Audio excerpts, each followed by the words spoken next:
सत श्री अकाल। न्यूज़ 18 पंजाब हरियाणा हिमाचल तुसीं देख रहे हो। गौरव शुक्ला मैं हां तुहाडे नाल। बुलेटिन दा आगाज़ करन जा रहे हैं पंजाब दी, हरियाणा दी, हिमाचल दी ते पूरे देश दी हर एक खबर दे नाल तुहानूं अपडेट करांगे। पर शुरुआत करन जा रहे हैं, सब तो पहला गल होवेगी कोरोना दी। कोरोना दा अपडेट तुहानूं देने कि पूरे देश दे विच इस समय की हालात है। एक बार फिर 4 लाख दे नेड़े अंकड़ा पहुंचदा होया नजर आ रहा है। कल कोरोना दे अंकड़े थोड़े जिहे घट होए सी, 3,57,000 के नेड़े सी, पर अज 3,82,815 के करीब 315 नवे केस रिपोर्ट किए गए हैं। 24 घंटिया कोरोना के नाल 3780 लोगों की मौत हुई है। ते बहुत बड़ा अंकड़ा है, हुण तक का सब तो बड़ा अंकड़ा तुसीं कह सकते हो। 3,780 लोगों की मौत देश भर दे विच कोरोना की वजह के नाल, जिहड़े कोरोना तो पीड़ित सी, जिन्हां दी कोरोना रिपोर्ट पॉजिटिव आई सी। 24 घंटिया रिकॉर्ड 3,38,439 लोग ठीक भी हुए हैं। यह भी अंकड़ा रोज नवे रिकॉर्ड जरूर बना रहा है। तो इस समय तुहानूं दस दईए कि देश भर दे 34,87,229 एक्टिव मरीज है जिन्हां दी इस समय इलाज चल रहा है या घरां दे विच आइसोलेट ने, हस्पताल दे विच जिन्हां नूं दाखिल किया गया। तो पूरे देश का असं हाल तुहानूं दस्सिया। हुण पंजाब का एक बार दिखा दिंदे हां हाल की है। पंजाब दे विच कोरोना के मामले वधदे हुए नजर आ रहे हैं। पूरे देश के अंकड़े नूं देख के भी अंदाजा लगाया जा सकता है। तकरीबन हर सूबियां दे विचों ज्यादा मामले सामने आ रहे हैं। पंजाब का अंकड़ा तुहाडी टीवी स्क्रीन के उत्ते 7601 नवे केस रिपोर्ट किए गए हैं पिछले 24 घंटिया के विच, जबकि 6115 लोग ठीक हुए हैं। 173 लोगों की मौत कोरोना की वजह से पंजाब भर दे विच हुई है। यह एक बड़ा अंकड़ा है। तो 173 लोगों की मौत जो सब तो चिंता वाला, चाहे नवे केसेस की गल करिए या मौतों की गल करिए, पिछले 24 घंटे सब तो ज्यादा केस पंजाब दे विच हुण तक रिपोर्ट किए गए हैं। पिछले 5 दिनों का हाल भी तुहानूं दिखा दिंदे हां। 30 अप्रैल तो लेकर 4 मई तक किस तरीके नाल केस वध रहे हैं। 30 अप्रैल को 6000 के नेड़े सी, हुण 7500 तो पार हो गए हैं। कल का असीं जिक्र कर रही है, 24 घंटे का जिहड़ा अंकड़ा निकल के सामने आया, 7601 नवे केस रिपोर्ट किए गए हैं। जबकि 3 मई को 6798, 2 मई को 7327, 1 मई को 7041, 30 अप्रैल को 6132 नवे केस रिपोर्ट किए गए सी। मौतों की गिणती का भी असीं जिक्र कर लेने कि मौतां किस तरीके नाल पंजाब दे विच रिपोर्ट कीतियां गईयां ने, जो ज्यादा चिंता नूं वधाउंदियां ने। एक पासे केसेस लोगों के ठीक होने वाले ने, पर दूजे पासे जिहड़ियां मौतां हो रही ने, वो जरूर चिंता नूं वधाउंदियां ने। 30 अप्रैल को 114 लोगों की मौत सी। हौली हौली अंकड़ा वध रहा है, सानूं सारिआं नूं सुचेत होना होएगा। 4 मई को जिहड़ा पिछले 24 घंटे का अंकड़ा सामने आया, 173 मौतों का अंकड़ा हैगा है। ते पंजाब के जिहड़े हॉटस्पॉट जिले ने, उन्हां दे उत्ते भी एक नज़र कि उन्हां दे विच की कुछ इस समय हालात है। हॉटस्पॉट जिले जिहड़े मेन 5 जिले ने जिथे सब तो ज्यादा इस समय केसेस नजर आ रहे हैं, लुधियाना, मोहाली, बठिंडा, जलंधर ते अमृतसर। लुधियाना दे विच 1347 नवे मरीज आए ने कोरोना दे, मोहाली 847, बठिंडा 803, जलंधर दे विच 733 ते अमृतसर दे विच 674 ये नवे केस पिछले 24 घंटे दे विच रिपोर्ट किए गए हैं। जबकि पंजाब का ਅਸੀਂ ਹੁਣ ਹੌਟਸਪੌਟ ਜ਼ਿਲ੍ਹਿਆਂ ਦੇ ਵਿੱਚ ਕਿਸ ਤਰੀਕੇ ਨਾਲ ਮੌਤਾਂ ਦੀ ਗਿਣਤੀ ਵਧੀ ਉਹ ਵੀ ਤੁਹਾਨੂੰ ਦਿਖਾ ਦਿੰਨੇ ਆ। ਲੁਧਿਆਣਾ ਦੇ ਵਿੱਚ 20 ਲੋਕਾਂ ਦੀ ਮੌਤ ਹੈ, ਬਠਿੰਡਾ 'ਚ 20 ਲੋਕਾਂ ਦੀ ਮੌਤ ਹੈ, ਅੰਮ੍ਰਿਤਸਰ 'ਚ 16, ਪਟਿਆਲਾ 'ਚ 16, ਮੋਹਾਲੀ 'ਚ 12 ਲੋਕਾਂ ਦੀ ਮੌਤ ਹੋਈ ਹੈ। ਜਦਕਿ ਜਲੰਧਰ ਦੇ ਵਿੱਚ 8 ਲੋਕਾਂ ਦੀ ਮੌਤ ਕੋਰੋਨਾ ਦੀ ਵਜ੍ਹਾ ਦੇ ਨਾਲ ਹੋਈ ਹੈ। ਤੇ ਪੂਰੇ ਪੰਜਾਬ ਦਾ ਅੰਕੜਾ ਅਸੀਂ ਤੁਹਾਨੂੰ ਦਿਖਾ ਰਹੇ ਹਾਂ ਕਿਸ ਤਰੀਕੇ ਨਾਲ ਕੇਸਿਸ ਵਧ ਰਹੇ ਨੇ। ਸਾਡੀ ਅਪੀਲ ਇਹੀ ਕਿ ਤੁਸੀਂ ਜ਼ਰੂਰ ਜਾਗਰੂਕ ਰਹੋ, ਸੁਚੇਤ ਰਹੋ। तो पंजाब भर का अंकड़ा असीं तुहाडे सामने रखिया है, पर पटियाला या कहिए कि मालवा खेतर पिछले कुछ दिनों के सब तो ज्यादा प्रभावित पंजाब च नजर आया है। उस पटियाला जिला भी है, संगरूर भी है, बठिंडा भी है। बठिंडा च तो बड़ी जबरदस्त तरीके रफ्तार के केसेस वधे ने। पटियाला तो साडे सहयोगी साडे नाल जुड़ रहे हैं मनोज शर्मा। मनोज, पटियाला की स्थिति दसो, केसेस बहुत वध रहे हैं। इस विचाले खाली बैड नूं लैके की जानकारी है, वेंटीलेटर्स नूं लैके, ऑक्सीजन की सप्लाई नूं लैके की कुछ इस समय पटियाला जिले दे विच हालात? गौरव जी, मैं दस दिया कि पटियाला दे विच सब तो वध जिहड़े केस ने, जे मालवा की गल करिए तो आ रहे हैं 614। हुण तक दे 2 सालों के असीं आंकड़े देखिए, पिछली कोरोना लहर ते हुण तक दे सब तो वध केस आए हैं। कल 614 ते 16 लोगों की मौत हुई है।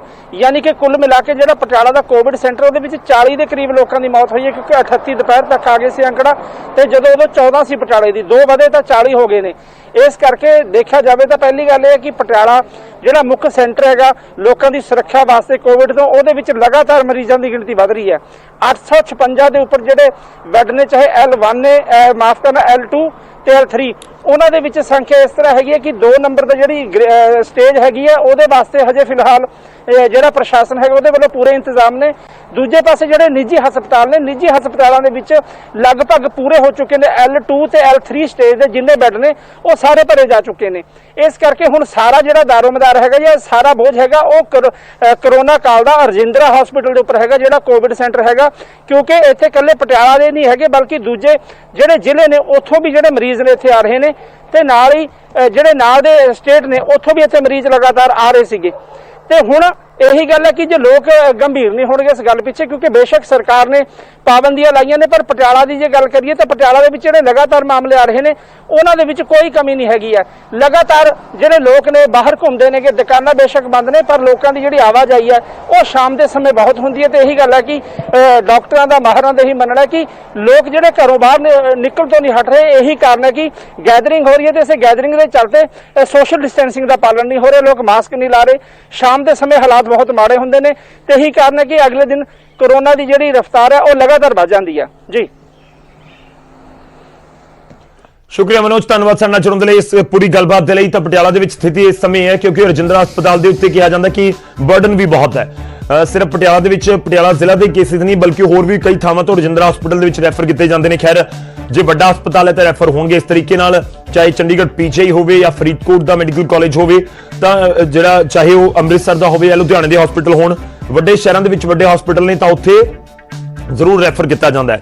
ਖੈਰ ਮੌਜੂਦਾ ਸਥਿਤੀ ਇਸ ਸਮੇਂ ਇਹੀ ਹੈ ਕਿ ਸਾਨੂੰ ਖੁਦ ਨੂੰ ਧਿਆਨ ਰੱਖਣਾ ਹੋਵੇਗਾ ਤੇ ਅਸੀਂ ਆਪਣੇ ਆਲੇ ਦੁਆਲੇ ਧਿਆਨ ਰੱਖੀਏ, ਲੋਕਾਂ ਤੋਂ ਡਿਸਟੈਂਸ ਬਣਾ ਕੇ ਰੱਖੀਏ ਤੇ ਨਾਲ ਹੀ ਮੂੰਹ ਦੇ ਉੱਤੇ ਮਾਸਕ ਬਹੁਤ ਜ਼ਰੂਰੀ ਹੈ। ਗੈਰ ਜ਼ਰੂਰੀ ਹੋਵੇ ਤਾਂ ਫਿਰ ਘਰੋਂ ਬਾਹਰ ਨਾ ਨਿਕਲੀਏ। ਅਗਲੀ ਖਬਰ ਦਾ ਰੁਖ ਕਰਦੇ ਹਾਂ ਤੇ ਖਬਰ ਆਮ ਆਦਮੀ ਪਾਰਟੀ ਦੇ ਆਗੂ ਵਿਧਾਇਕ ਹਰਪਾਲ ਚੀਮਾ ਦੇ ਨਾਲ ਜੁੜੀ ਹੋਈ। ਜਿਹਾਂ ਵਿਰੋਧੀ ਧਿਰ ਦੇ ਆਗੂ ਹਰਪਾਲ ਚੀਮਾ ਕੋਰੋਨਾ ਪੋਜ਼ਿਟਿਵ ਹੋ ਗਏ ਨੇ, ਉਹਨਾਂ ਦੀ ਰਿਪੋਰਟ ਕੋਰੋਨਾ ਪੋਜ਼ਿਟਿਵ ਆਈ ਹੈ। ਉਸ ਤੋਂ ਬਾਅਦ ਉਹਨਾਂ ਨੇ ਖੁਦ ਨੂੰ ਘਰ ਦੇ ਵਿੱਚ ਹੀ ਆਈਸੋਲੇਟ ਕਰ ਲਿਆ ਤੇ ਨਾਲ ਹੀ ਅਪੀਲ ਕੀਤੀ ਹੈ ਕਿ ਜਿਹੜੇ ਲੋਕ ਉਹਨਾਂ ਦੇ ਸੰਪਰਕ ਦੇ ਵਿੱਚ ਆਏ ਨੇ ਉਹ ਆਪਣਾ ਕੋਵਿਡ ਟੈਸਟ ਜ਼ਰੂਰ ਕਰਵਾਉਣ। ਹਰਪਾਲ ਚੀਮਾ ਵਿਰੋਧੀ ਧਿਰ ਦੇ ਆਗੂ ਨੇ ਤੇ ਤੁਹਾਨੂੰ ਦੱਸ ਦਈਏ ਕਿ ਆਪਣੇ ਘਰ ਦੇ ਵਿੱਚ ਹੀ ਆਈਸੋਲੇਟ ਹੋਏ ਨੇ। ਟਵੀਟ ਕਰਕੇ ਪੋਜ਼ਿਟਿਵ ਹੋਣ ਦੀ ਉਹਨਾਂ ਦੇ ਵੱਲੋਂ ਜਾਣਕਾਰੀ ਦਿੱਤੀ ਗਈ ਤੇ ਨਾਲ ਹੀ ਉਹਨਾਂ ਨੇ ਕਿਹਾ ਕਿ ਜੋ ਲੋਕ ਸੰਪਰਕ ਦੇ ਵਿੱਚ ਆਏ ਨੇ ਉਹ ਜ਼ਰੂਰ ਆਪਣਾ ਟੈਸਟ ਕਰਵਾ ਲੈਣ।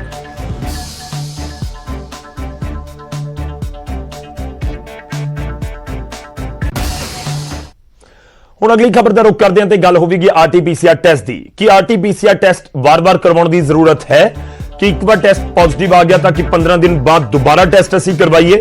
ਤਾਂ ਇਸ ਦੇ ਉੱਤੇ ICMR ਦੀ ਗਾਈਡਲਾਈਨਸ ਆਈਆਂ ਨੇ ਕਿ ਇੱਕ ਵਾਰੀ ਜੇਕਰ ਕਿਸੇ ਨੇ ਟੈਸਟ ਕਰਵਾ ਲਿਆ ਤਾਂ ਉਸ ਨੂੰ ਜ਼ਰੂਰਤ ਨਹੀਂ ਹੈ ਦੁਬਾਰਾ ਕਰਵਾਉਣ ਦੀ। ਤੇ ਨਾਲ ਹੀ ICMR ਦੇ ਵੱਲੋਂ ਇਹ ਵੀ ਕਿਹਾ ਗਿਆ ਕਿ ਤੁਸੀਂ ਸੂਬਿਆਂ ਨੂੰ ਇਹ ਹੁਕਮ ਦਿੱਤੇ ਗਏ ਨੇ ਕਿ ਸੂਬਿਆਂ ਦੇ ਵਿੱਚ ਆਵਾਜਾਈ ਦੇ ਲਈ ਤੁਸੀਂ RT-PCR ਨੂੰ ਜ਼ਰੂਰੀ ਨਾ ਕਰੋ, ਉਹ ਜਿਹੜੀ ਸ਼ਰਤ ਹੈ ਉਸ ਨੂੰ ਹਟਾਇਆ ਜਾਵੇ। RT-PCR ਟੈਸਟ ਦੇ ਉੱਤੇ ICMR ਨੇ ਨਿਰਦੇਸ਼ ਦਿੱਤੇ ਨੇ। RT-PCR ਟੈਸਟ ਇੱਕ ਵਾਰੀ ਹੋਵੇ, ਵਾਰ-ਵਾਰ ਨਾ ਹੋਵੇ ਤੇ ਇੱਕ ਵਾਰ ਹੋਣ ਤੇ ਦੁਬਾਰਾ ਕਿਸੇ ਦਾ ਟੈਸਟ ਨਾ ਕੀਤਾ ਜਾਵੇ। ਇੰਟਰਸਟੇਟ ਆਵਾਜਾਈ ਦੇ ਲਈ ਵੀ ਜਿਹੜਾ RT-PCR ਟੈਸਟ ਉਹ ਨਾ ਹੋਵੇ। ਪੰਜਾਬ ਸਰਕਾਰ ਨੇ ਜ਼ਰੂਰੀ ਕੀਤਾ ਹੈ RT-PCR ਟੈਸਟ ਜੇਕਰ ਕੋਈ ਪੰਜਾਬ ਦੇ ਬਾਹਰ ਤੋਂ ਆ ਰਿਹਾ ਹੈ ਤਾਂ RT-PCR ਨੂੰ ਲੈ ਕੇ ਜ਼ਰੂਰ ਇਸ ਸਮੇਂ ਇੱਕ ਸਥਿਤੀ ਜ਼ਰੂਰ ਹੈਗੀ ਹੈ ਕਿਉਂਕਿ ਇੱਕ ਪਾਸੇ ਹਿਮਾਚਲ ਸਰਕਾਰ ਕਹਿ ਰਹੀ ਹੈ RT-PCR ਕਰਵਾ ਕੇ ਆਓ, ਚੰਡੀਗੜ੍ਹ ਕਹਿ ਰਿਹਾ RT-PCR ਕਰਵਾ ਕੇ ਆਓ, ਪੰਜਾਬ ਕਹਿ ਰਿਹਾ RT-PCR ਕਰਵਾ ਕੇ ਆਓ ਤੇ ਇਸ ਵਿਚਾਲੇ ICMR ਕਹਿ ਰਿਹਾ ਕਿ ਨਹੀਂ RT-PCR ਦੀ ਜ਼ਰੂਰਤ ਨਹੀਂ। ਕਿਉਂਕਿ ਦਿੱਲੀ ਦੇ ਵਿੱਚ ਇਹ ਵੀ ਸਥਿਤੀ ਦੇਖੀ ਗਈ ਹੈ ਕਿ ਜੇਕਰ ਕਿਸੇ ਨੇ ਟੈਸਟ ਕਰਵਾਇਆ ਤਾਂ ਪਹਿਲਾਂ ਟੈਸਟ ਕਰਵਾਉਣ ਦੇ ਲਈ ਲਾਈਨ 'ਚ, ਫਿਰ ਉਸ ਤੋਂ ਬਾਅਦ ਰਿਪੋਰਟ ਦਾ ਇੰਤਜ਼ਾਰ ਕਈ ਦਿਨ ਤੱਕ ਕਰਨਾ ਪੈ ਰਿਹਾ ਹੈ ਤੇ ਲੋਕ ਜ਼ਿਆਦਾ ਟੈਸਟ ਕਰਵਾ ਰਹੇ ਨੇ, ਇਸ ਕਰਕੇ ਵੀ ਵਾਰ-ਵਾਰ ਟੈਸਟ ਕਰਵਾਣੇ ਨੇ, ਇਸ ਕਰਕੇ ਵੀ ਇਹ ਪੂਰੀ ਸਥਿਤੀ ਬਣੀ ਹੋਈ ਹੈ। ਸਿੱਧਾ ਰੁਖ ਕਰਦੇ ਹਾਂ, ਸਤਪਾਲ ਰਤਨ ਸਾਡੇ ਸਹਿਯੋਗੀ ਇਸ ਸਮੇਂ ਸਾਡੇ ਨਾਲ ਜੁੜ ਰਹੇ ਨੇ ਹੁਸ਼ਿਆਰਪੁਰ ਤੋਂ, ਪੰਜਾਬ ਹਿਮਾਚਲ ਬਾਰਡਰ ਤੋਂ। ਸਤਪਾਲ, ਜਾਣਨਾ ਚਾਹਾਂਗੇ RT-PCR ਤੁਸੀਂ ਹਿਮਾਚਲ 'ਚ ਜਾਓ ਤਾਂ ਟੈਸਟ ਦੀ ਰਿਪੋਰਟ ਨੈਗੇਟਿਵ ਚਾਹੀਦੀ ਹੈ, ਪੰਜਾਬ 'ਚ ਆਓ ਤਾਂ ਟੈਸਟ ਦੀ ਰਿਪੋਰਟ ਨੈਗੇਟਿਵ ਚਾਹੀਦੀ ਹੈ। ਬਾਰਡਰ ਤੇ ਇਸ ਸਮੇਂ ਹਾਲਾਤ ਦੱਸੋ ਕਿ ਜਿਹੜੇ ਨਿਯਮ ਬਣਾਏ ਗਏ ਉਸ ਦੀ ਕੋਈ ਇੰਪਲੀਮੈਂਟੇਸ਼ਨ ਹੈ ਜਾਂ ਨਹੀਂ ਹੈ, ਕਿਉਂਕਿ ICMR ਕਹਿ ਰਿਹਾ ਕਿ ਨਹੀਂ RT-PCR ਦੀ ਜ਼ਰੂਰਤ ਨਹੀਂ ਹੈ। ਸਥਿਤੀ ਕੀ ਹੈ ਇਸ ਸਮੇਂ ਬਾਰਡਰ ਤੇ? ਜੀ ਗੌਰਵ, ਮੈਂ ਦੱਸਣਾ ਚਾਹੁੰਦਾ ਕਿ ਜਿਸ ਤਰ੍ਹਾਂ ਪੰਜਾਬ ਦੇ ਵਿੱਚ ਖਾਸ ਕਰਕੇ ਕਰੋਨਾ ਦੀ ਰਫ਼ਤਾਰ ਬੜੀ ਤੇਜ਼ ਚੱਲ ਰਹੀ ਹੈ ਔਰ ਸਰਕਾਰ ਵੱਲੋਂ ਵੀ ਸਮੇਂ-ਸਮੇਂ ਤੇ ਇੰਸਟਰਕਸ਼ਨ ਜਾਰੀ ਕੀਤੇ ਗਏ ਨੇ। ਅਸੀਂ ਇਸ ਵੇਲੇ ਖੜੇ ਹਾਂ ਹੁਸ਼ਿਆਰਪੁਰ ਦੇ ਵਿੱਚ, ਜਿੱਥੇ ਪੰਜਾਬ ਹਿਮਾਚਲ ਬਾਰਡਰ ਤੇ ਚੱਕ ਸਾਧੂ ਚੈੱਕ ਪੋਸਟ ਹੈ, ਅਸੀਂ ਉਸ ਵੇਲੇ ਖੜੇ ਹਾਂ ਉੱਥੇ। ਕੁਝ ਪੁਲਿਸ ਮੁਲਾਜ਼ਮ ਡਿਊਟੀ ਤੇ ਨੇ, ਅਸੀਂ ਉਹਨਾਂ ਕੋਲ ਹੀ ਪੂਰੀ ਜਾਣਕਾਰੀ ਹਾਸਲ ਕਰਾਂਗੇ ਆਖਿਰਕਾਰ ਸਰਕਾਰ ਦੇ ਕੀ ਨਿਰਦੇਸ਼ ਨੇ ਤੇ ਉਹਨਾਂ ਵੱਲੋਂ ਕਿਸ ਤਰ੍ਹਾਂ ਦੀ ਚੈਕਿੰਗ ਕੀਤੀ ਜਾਂਦੀ ਹੈ, ਕਿਉਂਕਿ ਅਕਸਰ ਲੋਕਾਂ ਦੀ ਇੱਕ ਰੂਪ ਹੁੰਦਾ ਵੀ ਅਸੀਂ ਜਾਣ ਆਉਣ ਤੋਂ ਸਾਨੂੰ ਪਰੇਸ਼ਾਨੀ ਹੁੰਦੀ ਹੈ, ਲੇਕਿਨ ਕਿਤੇ ਨਾ ਕਿਤੇ ਬਾਰਡਰ ਤੇ ਉਹਨਾਂ ਨੂੰ ਅਸੁਵਿਧਾ ਦਾ ਸਾਹਮਣਾ ਕਰਨਾ ਪੈਂਦਾ। ਅਸੀਂ ਕੁਝ ਮੁਲਾਜ਼ਮਾਂ ਨਾਲ ਗੱਲ ਕਰਾਂਗੇ ਆਫਟਰ ਆਲ ਉਹਨਾਂ ਦਾ ਇਸ ਬਾਰੇ ਕੀ ਕਹਿਣਾ ਤੇ ਕਿਸ ਤਰ੍ਹਾਂ ਦੀ ਚੈਕਿੰਗ ਕੀਤੀ ਜਾਂਦੀ ਤੇ ਖਾਸ ਕਰਕੇ ਜਿਹੜੇ ਟੈਸਟ ਹੈ ਉਹ ਕਿਸ ਤਰ੍ਹਾਂ ਉਹਨਾਂ ਨੂੰ ਆਰਟੀਪੀਐਸ ਦੀ ਤੁਸੀਂ ਗੱਲ ਕੀਤੀ ਹੈ ਉਸ ਬਾਰੇ ਕੀ ਇੰਸਟਰਕਸ਼ਨ ਹੈ। ਭਾਈ ਸਾਹਿਬ, ਜਿਸ ਤਰ੍ਹਾਂ ਆਰਟੀਪੀਸੀਆਰ ਟੈਸਟ ਹੁੰਦੇ ਹੈ ਸਰ, ਉਹਨਾਂ ਨੂੰ ਲੈ ਕੇ ਕੀ ਇੰਸਟਰਕਸ਼ਨ ਹੈਗੀ, ਕਿਸ ਤਰ੍ਹਾਂ ਦੀ ਚੈਕਿੰਗ ਤੁਹਾਡੀ ਹੁੰਦੀ ਹੈ ਔਰ ਖਾਸ ਕਰਕੇ ਕੀ ਇੰਸਟਰਕਸ਼ਨ ਗਵਰਨਮੈਂਟ ਵੱਲੋਂ ਦਿੱਤੀਆਂ ਗਈਆਂ ਨੇ ਬਾਰਡਰ ਨੂੰ ਲੈ ਕੇ? ਗੌਰਮੈਂਟ ਵੱਲੋਂ ਇਹ ਹਦਾਇਤਾਂ ਕੋਈ ਵੀ ਹਿਮਾਚਲ ਤੋਂ ਕੋਈ ਵੀ ਪੰਜਾਬ 'ਚ ਕੋਈ ਐਂਟਰ ਕਰ ਰਿਹਾ ਜੀ, ਠੀਕ ਹੈ ਜੀ, ਉਹਨਾਂ ਨੇ ਆਪਾਂ ਵੈਕਸੀਨ ਦੇਖਣੀ ਹੈ, ਵੈਕਸੀਨ ਲੱਗੀ ਹੈ ਜੀ, ਜਿਹਦਾ ਵੈਕਸੀਨ ਲੱਗੀ ਹੈ ਉਹ ਤਾਂ ਜਾ ਸਕਦੇ ਆ, ਜਿਹਨਾਂ ਨਹੀਂ ਲੱਗੀ ਆ ਉਹ ਆਪਾਂ ਵਾਪਸ ਭੇਜਦੇ ਆ, ਜਾਂ ਮਤਲਬ 15 ਦਿਨ ਦਾ ਸਰਟੀਫਿਕੇਟ ਹੁੰਦਾ ਜੀ ਇਹਨਾਂ ਦਾ ਕਰੋਨਾ ਦਾ ਜੀ, ਤੇ ਜੇ ਨਹੀਂ ਹੈ ਫਿਰ ਉਹ ਵਾਪਸ ਹੋ ਜੀ। ਉਸ ਤੋਂ ਇਲਾਵਾ ਜੇ ਗੱਲ ਕੀਤੀ ਜਾਵੇ ਆਈਟੀ-ਪੀਸੀਆਰ ਜਿਹੜਾ ਟੈਸਟ ਹੈਗਾ ਉਸ ਨੂੰ ਚੈਕਿੰਗ ਕਿਸ ਤਰ੍ਹਾਂ, ਕਿਉਂਕਿ ਗਵਰਨਮੈਂਟ ਕੁਛ ਇਹ ਵੀ ਅਸਮੰਜਸ ਹੈ ਵੀ ਕਈ ਵਾਰ ਕਿਹਾ ਹੈ ਉਸ ਦੀ ਟੈਸਟ ਦੀ ਜ਼ਰੂਰਤ ਨਹੀਂ ਹੈਗੀ ਜਾਂ ਜ਼ਰੂਰਤ ਹੈ, ਇਸ ਤਰ੍ਹਾਂ ਦੀ ਕੋਈ ਇੰਸਟਰਕਸ਼ਨ ਹੈ ਆਪਣੇ ਨੂੰ? ਇਹ ਹੈ ਜਿੱਦਾਂ ਕੋਈ ਵੀ ਹਿਮਾਚਲ ਤੋਂ ਆ ਰਿਹਾ ਜਿਹੜਾ ਉਹਨਾਂ ਦਾ ਪਾਸ ਬਣਦਾ ਨਾ ਜੀ, ਉਹਦੇ ਬਕਾਇਦਾ ਉਹਦਾ ਲਿਖਿਆ ਹੁੰਦਾ ਜੀ, ਠੀਕ ਹੈ ਜੀ। ਜੇ ਨਹੀਂ ਆਉਂਦਾ ਨਹੀਂ ਹੈ ਤੇ ਕਿੰਨਾ ਦਾ WhatsApp ਤੇ ਹੁੰਦਾ ਜੀ ਮੈਸੇਜ ਉਹਨਾਂ ਦੇ, ਜੇ ਨਹੀਂ ਉਹ ਆਪਣੇ ਘਰੋਂ ਮੰਗਾ ਲੈਂਦੇ ਜੀ, ਅਸੀਂ ਉਹਦੇ ਹਿਸਾਬ ਨਾਲ ਆਪਾਂ ਦੇਖ ਕੇ ਭੇਜ ਦਈਦਾ ਜੀ। ਇੱਕ ਗੱਲ ਸੀ ਜਦੋਂ ਪਿਛਲੀ ਵਾਰੀ ਹੋਇਆ ਸੀ ਉਸ ਵੇਲੇ ਪੰਜਾਬ ਹਿਮਾਚਲ ਦੇ ਬਾਰਡਰ ਦੇ ਉੱਪਰ ਕੀ ਸੀਗਾ ਵੀ ਹਿਮਾਚਲ ਨੇ ਉਸ ਵੇਲੇ ਇਨਸਟੈਂਟ ਇੱਕ ਟੈਸਟ ਸੀਗਾ ਵੀ ਉਸ ਵੇਲੇ ਮੌਕੇ ਤੇ ਕਰਕੇ ਤੁਸੀਂ ਐਂਟਰੀ ਕਰ ਸਕਦੇ, ਕਿ ਇਸ ਤਰ੍ਹਾਂ ਦੀ ਪ੍ਰੋਵੀਜ਼ਨ ਵੀ ਪੰਜਾਬ ਸਰਕਾਰ ਵੱਲੋਂ ਇਸ ਬਾਰਡਰ ਦਿੱਤੀ ਗਈ ਹੈ? ਨਹੀਂ ਅਜੇ ਤਾਂ ਕੋਈ ਫਿਲਹਾਲ ਇਦਾਂ ਕੋਈ ਨਹੀਂ। ਸੋ ਬਿਲਕੁਲ ਜਿਸ ਤਰ੍ਹਾਂ ਗੌਰਵ ਤੁਸੀਂ ਸੁਣਿਆ ਕਿ ਉਹਨਾਂ ਨੇ ਕਿਹਾ ਵੀ ਇਸ ਤਰ੍ਹਾਂ ਦੀ ਕੋਈ ਇਨਫੋਰਮੇਸ਼ਨ ਉਹਨਾਂ ਨੇ ਕੋਈ ਇਸ ਤਰ੍ਹਾਂ ਆਰਡਰ ਨਹੀਂ, ਲੇਕਿਨ ਹਾਂ ਜੋ ਹਿਮਾਚਲ ਤੋਂ ਪੰਜਾਬ 'ਚ ਐਂਟਰੀ ਕਰਦੇ ਨੇ ਜਾਂ ਪੰਜਾਬ ਤੋਂ ਹਿਮਾਚਲ ਆਉਂਦੇ ਉਹਨਾਂ ਦੇ ਜਿਹੜੇ ਕੋਵਿਡ ਜਿਹੜੇ ਟੈਸਟ ਹੈਗੇ ਉਹ ਜ਼ਰੂਰ ਦੇਖੇ ਜਾਂਦੇ ਕਿ ਨੈਗੇਟਿਵ ਹੋਣ। ਖਾਸ ਕਰਕੇ ਲੋਕਾਂ ਨੇ ਅਗਰ ਵੈਕਸੀਨ ਲਗਾਈ ਗਈ ਹੈ ਤੇ ਉਹਨਾਂ ਨੂੰ ਛੋੜ ਦਿੱਤੀ ਗਈ ਇੱਥੇ ਤੱਕ ਵੀ ਕੁਝ ਜਿਹੜੇ ਐਮਰਜੈਂਸੀ ਸੁਵਿਧਾਵਾਂ ਨੇ, ਬੇਸ਼ੱਕ ਚਾਹੇ ਮਰੀਜ਼ ਹੋਵੇ ਚਾਹੇ ਕਿਸੇ ਐਮਰਜੈਂਸੀ ਕਿਸੇ ਪਰਿਵਾਰਕ ਮੈਂਬਰ ਨੇ ਦੇ ਨਾਲ ਕਿਤੇ ਜਾਣਾ ਹੋਵੇ ਉਸ ਨੂੰ ਸਿਰਫ ਛੂਟ ਦਿੱਤੀ ਗਈ, ਅਦਰਵਾਈਜ਼ ਉਹਨਾਂ ਵੱਲੋਂ ਸਟ੍ਰਿਕਟ ਤੌਰ ਤੇ ਇੱਥੇ ਲੋਕਾਂ ਤੇ ਨਕੇਲ ਕੱਸੀ ਗਈ ਤਾਂ ਕਿ ਇੱਕ ਸਟੇਟ ਤੋਂ ਦੂਸਰੀ ਸਟੇਟ ਦੇ ਵਿੱਚ ਕੋਈ ਬੰਦਾ ਆਸਾਨੀ ਨਾਲ ਦਾਖਲ ਨਾ ਹੋ ਸਕੇ। ਜੀ ਗੌਰਵ, ਸ਼ੁਕਰੀਆ ਸਤਪਾਲ, ਧੰਨਵਾਦ ਸਾਡੇ ਨਾਲ ਜੁੜਨ ਦੇ ਲਈ ਇਸ ਪੂਰੀ ਗੱਲਬਾਤ ਦੇ ਲਈ। ਤਾਂ ਬਾਰਡਰ ਦੇ ਉੱਤੇ ਕੀ ਸਥਿਤੀ ਹੈ ਇਸ ਸਮੇਂ ਉਹ ਦੱਸਣ ਦੀ ਅਸੀਂ ਕੋਸ਼ਿਸ਼ ਕਰ ਰਹੇ ਹਾਂ, ਪਰ ਦੂਜੇ ਪਾਸੇ ਸਵਾਲ ਇਹ ਹੈ ਕਿ ਜੇਕਰ ICMR ਕਹਿੰਦਾ ਕਿ ਤੁਸੀਂ ਸਟੇਟ ਦੇ ਵਿੱਚ ਐਂਟਰੀ ਨੂੰ ਲੈ ਕੇ RT-PCR ਲਾਜ਼ਮੀ ਨਾ ਕਰੋ ਤਾਂ ਹੁਣ ਕੀ ਸਟੇਟ ਗਵਰਨਮੈਂਟਸ ਮੰਨਣਗੀਆਂ ਕਿ ਨਵੇਂ ਹੁਕਮ ਜਾਰੀ ਹੋਣਗੇ? ਕਿਉਂਕਿ ਸਥਿਤੀ ਤਾਂ ਇਸ ਤਰੀਕੇ ਦੀ ਵੀ ਹੈ, ਕਿਉਂਕਿ ਪੰਜਾਬ ਤੋਂ ਤੁਸੀਂ ਆਓ ਚੰਡੀਗੜ੍ਹ ਤਾਂ ਬੱਸਾਂ ਦੇ ਵਿੱਚ ਲੋਕ ਆ ਰਹੇ ਨੇ, ਹਰਿਆਣਾ ਤੋਂ ਪੰਜਾਬ ਵਾਲੇ ਪਾਸੇ ਬੱਸਾਂ 'ਚ ਲੋਕ ਆ ਰਹੇ ਨੇ ਕਿ ਹਰ ਬੱਸ ਨੂੰ ਰੋਕ ਕੇ ਚੈੱਕ ਕੀਤਾ ਜਾ ਰਿਹਾ ਹੈ। ਇਸ ਤਰੀਕੇ ਨਾਲ ਫਿਲਹਾਲ ਸਥਿਤੀ ਨਜ਼ਰ ਨਹੀਂ ਆਈ, ਬਾਰਡਰ ਦੇ ਉੱਤੇ ਇੰਨੀ ਜ਼ਿਆਦਾ ਸਖਤੀ ਨਜ਼ਰ ਨਹੀਂ ਆਈ, ਕਿਉਂਕਿ ਜੇਕਰ ਨੈਸ਼ਨਲ ਹਾਈਵੇ ਦੇ ਉੱਤੇ ਰੋਕਣ ਲੱਗ ਗਏ ਗੱਡੀਆਂ ਨੂੰ ਤਾਂ ਫਿਰ ਬਹੁਤ ਵੱਡੇ ਜਾਮ ਵੀ ਲੱਗ ਸਕਦੇ ਨੇ। ਤਾਂ ਹਰ ਸਥਿਤੀ ਨਾਲ ਨਜਿੱਠਣ ਦੇ ਲਈ ਜ਼ਰੂਰ ਸਰਕਾਰ ਨੂੰ ਕੋਈ ਨਾ ਕੋਈ ਰੂਪਰੇਖਾ ਪਲੈਨਿੰਗ ਕਰਨੀ ਹੋਵੇਗੀ।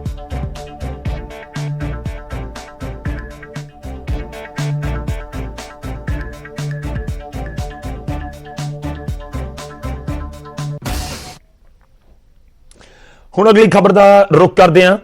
ਪੰਜਾਬ ਦੇ ਵਿੱਚ ਸੌਫਟ ਲਾਕਡਾਊਨ ਯਾਨੀ ਕਿ ਮੌਜੂਦਾ ਪਾਬੰਦੀਆਂ ਦੇ ਵਿੱਚ ਕੁਝ ਛੋਟ ਤੇ ਕੁਝ ਸਪਸ਼ਟੀਕਰਨ ਸਰਕਾਰ ਦੇ ਵੱਲੋਂ ਦਿੱਤਾ ਗਿਆ ਹੈ। ਜੀ ਹਾਂ, ਸ਼ਰਾਬ ਦੇ ਠੇਕੇ ਪੰਜਾਬ ਦੇ ਵਿੱਚ ਖੁੱਲੇ ਰਹਿਣਗੇ ਜ਼ਰੂਰੀ ਸਮਾਨ ਦੀਆਂ ਦੁਕਾਨਾਂ ਦੇ ਨਾਲ।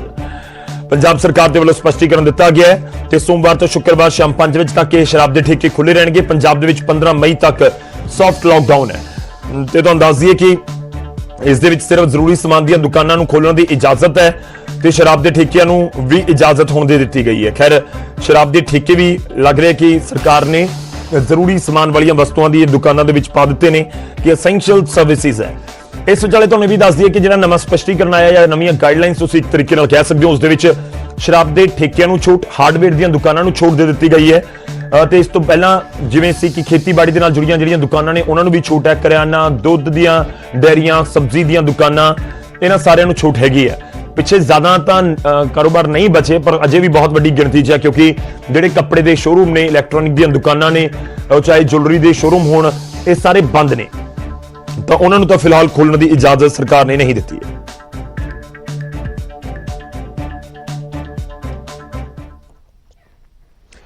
ਹੁਣ ਅੱਗੇ ਵਧਦੇ ਹਾਂ ਤੇ ਗੱਲ ਹੋਵੇਗੀ ਪੰਜਾਬ ਕੈਬਨਿਟ ਦੀ। ਅੱਜ ਸ਼ਾਮ 3 ਵਜੇ, ਅੱਜ ਦੁਪਹਿਰ 3 ਵਜੇ ਪੰਜਾਬ ਕੈਬਨਿਟ ਦੀ ਬੈਠਕ ਹੈ ਤੇ ਇਸ ਬੈਠਕ ਦੇ ਵਿੱਚ ਕਈ ਅਹਿਮ ਫੈਸਲੇ ਹੋ ਸਕਦੇ ਨੇ। ਜੇ ਪੰਜਾਬ ਕੈਬਨਿਟ ਦੀ ਬੈਠਕ ਹੈ, ਇਸ ਬੈਠਕ ਦੇ ਵਿੱਚ ਕੋਰੋਨਾ ਨੂੰ ਲੈ ਕੇ, ਕੋਰੋਨਾ ਦੇ ਹਾਲਾਤ ਨੂੰ ਲੈ ਕੇ ਵੀ ਚਰਚਾ ਦੀ ਸੰਭਾਵਨਾ ਹੈਗੀ ਹੈ ਤੇ ਦੁਪਹਿਰ 3 ਵਜੇ ਬੈਠਕ ਹੋਵੇਗੀ। ਵੀਡੀਓ ਕਾਨਫਰੰਸਿੰਗ ਦੇ ਜ਼ਰੀਏ ਮੀਟਿੰਗ ਹੋਣੀ ਹੈ। ਕਰੋਨਾ ਦੇ ਮੌਜੂਦਾ ਹਾਲਾਤ ਦੇ ਉੱਤੇ ਚਰਚਾ ਸੰਭਵ ਹੈ। ਬੈਠਕ ਦੇ ਵਿੱਚ ਕਈ ਅਹਿਮ ਫੈਸਲਿਆਂ ਦੇ ਉੱਤੇ ਮੋਹਰ ਲੱਗ ਸਕਦੀ ਹੈ। ਖਾਸ ਇਹ ਵੀ ਹੈ ਕਿ ਇਸ ਮੀਟਿੰਗ ਦੇ ਵਿੱਚ ਕਿ ਮੌਜੂਦਾ ਸਥਿਤੀ, ਕਿਉਂਕਿ ਜਿਹੜੇ ਮੰਤਰੀ ਵਿਧਾਇਕ ਪੰਜਾਬ ਦੇ ਵੱਖ-ਵੱਖ ਹਿੱਸਿਆਂ ਦੇ ਵਿੱਚ ਹੈਗੇ ਨੇ, ਆਪਣੇ ਹਲਕਿਆਂ 'ਚ ਜਾਂਦੇ ਨੇ, ਤਾਂ ਉਹਨਾਂ ਤੱਕ ਵੀ ਇਹ ਗੱਲਾਂ ਪਹੁੰਚ ਰਹੀਆਂ ਹੋਣਗੀਆਂ ਕਿ ਉਹਨਾਂ ਦੇ ਇਲਾਕੇ 'ਚ ਲੋਕ ਵਿਰੋਧ ਪ੍ਰਦਰਸ਼ਨ ਕਰ ਰਹੇ ਨੇ ਦੁਕਾਨਾਂ ਬੰਦ ਕਰਨ ਦਾ। ਤਾਂ ਕਿ ਅੱਜ ਦੀ ਕੈਬਨਿਟ ਦੇ ਵਿੱਚ ਮੰਤਰੀਆਂ ਦੇ ਵੱਲੋਂ ਚੁੱਕਿਆ ਜਾਂਦਾ ਹੈ ਪੂਰਾ ਮਸਲਾ ਕਿ ਦੁਕਾਨਾਂ ਨੂੰ ਜਿਹੜਾ ਬੰਦ ਕੀਤਾ ਗਿਆ ਉਸ ਤੋਂ ਬਾਅਦ ਲੋਕ ਔਖੇ ਨੇ। ਖੈਰ ਕੀ ਕੁਝ ਮੀਟਿੰਗ ਦੇ ਵਿੱਚ ਏਜੰਡਾ ਰਹਿ ਸਕਦਾ ਹੈ, ਰੁਕ ਕਰਦੇ ਹਾਂ। ਪੰਕਜ ਕਪਾਹੀ ਚੰਡੀਗੜ੍ਹ ਤੋਂ ਇਸ ਸਮੇਂ ਸਾਡੇ ਨਾਲ ਜੁੜ ਰਹੇ ਨੇ, ਸਾਡੇ ਸਹਿਯੋਗੀ। ਪੰਕਜ, ਕੀ ਕੁਝ ਤੁਹਾਡੇ ਕੋਲ ਜਾਣਕਾਰੀ, ਮੀਟਿੰਗ ਦਾ ਏਜੰਡਾ ਕੀ ਹੋਏਗਾ? ਮੈਂ ਦੋਵੇਂ ਚੀਜ਼ਾਂ ਜਾਣਨੀਆਂ ਚਾਹੁੰਦਾ। ਕਰੋਨਾ ਲਾਕਡਾਊਨ ਪਾਬੰਦੀਆਂ, ਇਸ ਨੂੰ ਲੈ ਕੇ ਕੋਈ ਗੱਲਬਾਤ ਹੋ ਸਕਦੀ ਹੈ, ਤੇ ਦੂਜਾ ਉਹ ਪੇ ਕਮਿਸ਼ਨ ਦੀ ਰਿਪੋਰਟ ਆਈ ਹੈ ਕਿ ਅੱਜ ਵੀ ਉਸ ਦੇ ਉੱਤੇ ਕੋਈ ਚਰਚਾ ਹੋਣ ਦੀ ਸੰਭਾਵਨਾ ਹੈ ਕਿ ਨਹੀਂ? ਬਿਲਕੁਲ ਗੌਰਵ, ਅੱਜ ਦੁਪਹਿਰ 3 ਵਜੇ ਜਿਹੜੀ ਕੈਬਨਿਟ ਦੀ ਬੈਠਕ ਹੋਣ ਜਾ ਰਹੀ ਹੈ। 3-4 ਅਹਿਮ ਬਿੰਦੂ ਜਿਹੜੇ ਉਹ ਰਹਿਣ ਵਾਲੇ ਨੇ। ਸਭ ਤੋਂ ਅਹਿਮ ਇਹ ਹੈ ਕਿ ਪਿਛਲੀ ਕੈਬਨਿਟ ਦੇ ਵਿੱਚ ਸੁਖਜਿੰਦਰ ਸਿੰਘ ਰੰਧਾਵਾ ਤੇ ਚਰਨਜੀਤ ਸਿੰਘ ਚੰਨੀ ਮੌਜੂਦ ਨਹੀਂ ਸੀਗੇ ਜਦੋਂ ਅਸੀਂ ਇਹ ਦੇਖਿਆ ਸੀਗਾ ਕਿ ਕੈਬਨਿਟ 'ਚ, ਉਸ ਤੋਂ ਪਿਛਲੀ ਕੈਬਨਿਟ 'ਚ ਰੇੜਕਾ ਜਿਹੜਾ ਉਹ ਬਣਿਆ ਸੀਗਾ, ਬੇਅਦਬੀ ਮਾਮਲੇ ਨੂੰ ਲੈ ਕੇ ਰੇੜਕਾ ਬਣਿਆ ਸੀ, ਨਾਰਾਜ਼ਗੀ ਸੀਗੀ। ਤਾਂ ਕੀ ਅੱਜ ਦੀ ਕੈਬਨਿਟ 'ਚ ਸੁਖਜਿੰਦਰ ਸਿੰਘ ਰੰਧਾਵਾ ਔਰ ਚਰਨਜੀਤ ਸਿੰਘ ਚੰਨੀ ਮੌਜੂਦ ਰਹਿਣਗੇ ਕਿ ਉਹਨਾਂ ਦੀ ਨਾਰਾਜ਼ਗੀ ਖਤਮ ਹੋਈ ਹੈ? ਦੂਸਰਾ, ਕਿਉਂਕਿ ਸਰਕਾਰਾਂ ਦੇ ਸਾਹਮਣੇ ਇੱਕ ਵੱਡਾ ਚੈਲੰਜ ਇਹ ਹੈ ਕਿ ਪੰਜਾਬ ਹੀ ਨਹੀਂ ਬਲਕਿ ਦਿੱਲੀ, ਹਰਿਆਣਾ, ਹਿਮਾਚਲ ਪ੍ਰਦੇਸ਼ ਤੋਂ ਮਰੀਜ਼ ਜਿਹੜੇ ਨੇ ਉਹ ਪੰਜਾਬ ਆ ਰਹੇ ਨੇ, ਔਰ ਪੰਜਾਬ 'ਚ ਵੀ ਕਿਤੇ ਨਾ ਕਿਤੇ ਬੈੱਡ ਘੱਟ ਰਹੇ ਨੇ। ਆਕਸੀਜਨ ਦੀ ਮੰਗ ਕੇਂਦਰ ਸਰਕਾਰ ਦੇ ਸਾਹਮਣੇ ਕੀਤੀ ਜਾ ਰਹੀ ਹੈ, ਔਰ ਮੁੱਖ ਮੰਤਰੀ ਨੇ ਇੱਕ ਗੱਲ ਪ੍ਰੈਸ ਰਿਲੀਜ਼ ਦੇ ਵਿੱਚ ਕਹੀ ਸੀਗੀ ਕਿ MBBS ਦੇ ਜਿਹੜੇ ਸਟੂਡੈਂਟਸ ਨੇ ਉਹ ਫਾਈਨਲ ਈਅਰ ਦੇ ਸਟੂਡੈਂਟਸ ਨੂੰ ਫੀਲਡ ਦੇ ਵਿੱਚ ਉਤਾਰਿਆ ਜਾਵੇ, ਤਾਂ ਉਸ ਨੂੰ ਲੈ ਕੇ ਵੀ ਚਰਚਾ ਹੋਏਗੀ ਤਾਂ ਕਿ ਡਾਕਟਰ ਜਿਹੜੇ ਪਿਛਲੇ 1 ਸਾਲ ਤੋਂ ਲੱਗੇ ਹੋਏ ਨੇ, ਥੱਕ ਰਹੇ ਨੇ, ਔਰ ਡਾਕਟਰਾਂ ਦੇ ਵਿੱਚ ਅਗਰ MBBS ਦੇ ਸਟੂਡੈਂਟ ਵਿੱਚ ਆ ਜਾਂਦੇ ਨੇ ਤਾਂ ਇੱਕ ਜਿਹੜਾ ਵਾ ਡਾਕਟਰਾਂ ਨੂੰ ਕਿਤੇ ਨਾ ਕਿਤੇ ਰਾਹਤ ਜ਼ਰੂਰ ਮਿਲੇਗੀ। ਇਸ ਗੱਲ ਦਾ ਜ਼ਿਕਰ ਹੋਏਗਾ, ਬੈੱਡ ਵਧਾਉਣ ਦਾ ਜ਼ਿਕਰ ਹੋਏਗਾ, ਔਰ ਇਸ ਦੇ ਨਾਲ 6th ਪੇ ਕਮਿਸ਼ਨ ਜੋ ਮੁੱਖ ਮੰਤਰੀ ਕੈਪਟਨ ਅਮਰਿੰਦਰ ਸਿੰਘ ਨੇ ਕੱਲ ਫਾਈਨਾਂਸ ਵਿਭਾਗ ਨੂੰ ਸਿਫਾਰਿਸ਼ਾਂ ਕੀਤੀਆਂ ਨੇ, ਉਹਨਾਂ ਨੂੰ ਇਸ ਮੁਤਲਕ ਕਿਹਾ, ਔਰ ਮੁੱਖ ਮੰਤਰੀ ਨੇ ਕਿਹਾ ਕਿ ਉਮੀਦ ਹੈ ਕਿ ਇਸੇ ਮਹੀਨੇ ਦੀ ਕੈਬਨਿਟ ਦੇ ਵਿੱਚ ਇਸ ਨੂੰ ਅਮਲੀ ਜਾਮਾ ਪਹਿਨਾਇਆ ਜਾਵੇ। ਤਾਂ ਕੀ ਅੱਜ ਦੀ ਕੈਬਨਿਟ ਦੇ ਵਿੱਚ 6th ਪੇ ਕਮਿਸ਼ਨ ਨੂੰ ਲੈ ਕੇ ਚਰਚਾ ਹੋਏਗੀ? ਇਹ ਵੀ ਇੱਕ ਅਹਿਮ ਪੁਆਇੰਟ ਰਹਿਣ ਵਾਲਾ ਹੈ। ਔਰ ਦੂਸਰਾ ਜ਼ਿਕਰ, ਕਿਉਂਕਿ ਲਗਾਤਾਰ ਕੇਸ ਵੱਧ ਰਹੇ ਨੇ, ਸਖਤੀ ਕੀਤੀ ਗਈ ਹੈ, ਮੁਕੰਮਲ ਲੋਕਡਾਊਨ ਤਾਂ ਨਹੀਂ ਲੇਕਿਨ ਸੌਫਟ ਲੋਕਡਾਊਨ ਜਿਹੜਾ ਵਾ ਉਹ ਪੰਜਾਬ ਦੇ ਵਿੱਚ ਲਗਾਇਆ ਗਿਆ ਵਾ, ਤਾਂ ਉਸ ਮੁਤਲਕ ਵੀ ਚਰਚਾ ਹੋਏਗੀ ਕਿ ਨੰਬਰ ਆਫ ਕੇਸ ਨਾ ਵਧਣ, ਹੋਰ ਕਿਹੜੇ ਫੈਸਲੇ ਜਿਹੜੇ ਨੇ ਉਹ ਲਿੱਤੇ ਜਾ ਸਕਦੇ ਨੇ। ਇਸ ਮੁਤਲਕ ਵੀ ਚਰਚਾ ਅੱਜ ਦੀ ਕੈਬਨਿਟ ਦੇ ਵਿੱਚ ਰਹਿ ਸਕਦੀ ਹੈ। ਗੌਰਵ, ਸ਼ੁਕਰੀਆ ਪੰਕਜ, ਧੰਨਵਾਦ ਸਾਡੇ ਨਾਲ ਜੁੜਨ ਦੇ ਲਈ। ਤੁਸੀਂ ਨਜ਼ਰ ਬਣਾਈ ਰੱਖਣਾ, ਅਪਡੇਟ ਅਸੀਂ ਤੁਹਾਡੇ ਤੋਂ ਲੈਂਦੇ ਰਹਾਂਗੇ। ਤਾਂ ਪੰਕਜ ਜਿਸ ਤਰੀਕੇ ਨਾਲ ਜਾਣਕਾਰੀ ਦੇ ਰਹੇ ਨੇ, ਬਹੁਤ ਸਾਰੇ ਅਹਿਮ ਇਸ਼ੂਜ਼ ਨੇ ਇਸ ਸਮੇਂ ਪੰਜਾਬ ਦੇ ਵਿੱਚ, ਖਾਸ ਤੌਰ ਤੇ ਕਰੋਨਾ ਕਾਲ ਦੇ ਦੌਰਾਨ, ਤਾਂ ਉਸ ਦੇ ਉੱਤੇ ਕੀ ਚਰਚਾ ਹੁੰਦੀ ਹੈ, ਜਾਂ ਜਿਹੜਾ 6th ਪੇ ਕਮਿਸ਼ਨ ਦੀ ਰਿਪੋਰਟ ਆਈ ਹੈ ਉਸ ਦੇ ਉੱਤੇ ਚਰਚਾ ਹੁੰਦੀ ਹੈ ਜਾਂ ਨਹੀਂ, ਕਿਉਂਕਿ ਸਮਾਂ ਸਰਕਾਰ ਦੇ ਕੋਲ ਵੀ ਘੱਟ ਹੈ। ਜੇ 1 ਜੁਲਾਈ ਤੋਂ ਇੰਪਲੀਮੈਂਟ ਕਰਨੀ ਹੈ ਪੂਰੀ 6th ਪੇ ਕਮਿਸ਼ਨ ਦੀ ਰਿਪੋਰਟ ਨੂੰ, ਮਈ ਦਾ ਮਹੀਨਾ ਚੱਲ ਰਿਹਾ, ਮਈ, ਜੂਨ, ਜੁਲਾਈ, ਤਾਂ 1 ਜੁਲਾਈ ਤੋਂ ਜੇ ਕਰਨੀ ਹੈ ਤਾਂ ਫਿਰ ਤਾਂ 1-1.5 ਮਹੀਨੇ ਦਾ ਸਮਾਂ ਹੈ। ਤਾਂ ਦੇਖਣਾ ਹੋਵੇਗਾ ਕਿ ਕਿੰਨੀ ਜਲਦੀ ਸਰਕਾਰ ਇਸ ਦੇ ਵੱਲ ਵੀ ਧਿਆਨ ਦਿੰਦੀ ਹੈ ਤੇ ਕਿੰਨੀ ਜਲਦੀ ਇਸ ਦੇ ਉੱਤੇ ਅਮਲ ਕੀਤਾ ਜਾਂਦਾ ਹੈ। ਪੰਕਜ ਸਾਨੂੰ ਪੂਰਾ ਦਿਨ ਅਪਡੇਟ ਜ਼ਰੂਰ ਕਰਦੇ ਰਹਿਣਗੇ ਇਸ ਪੂਰੀ ਖਬਰ ਦੇ ਉੱਤੇ।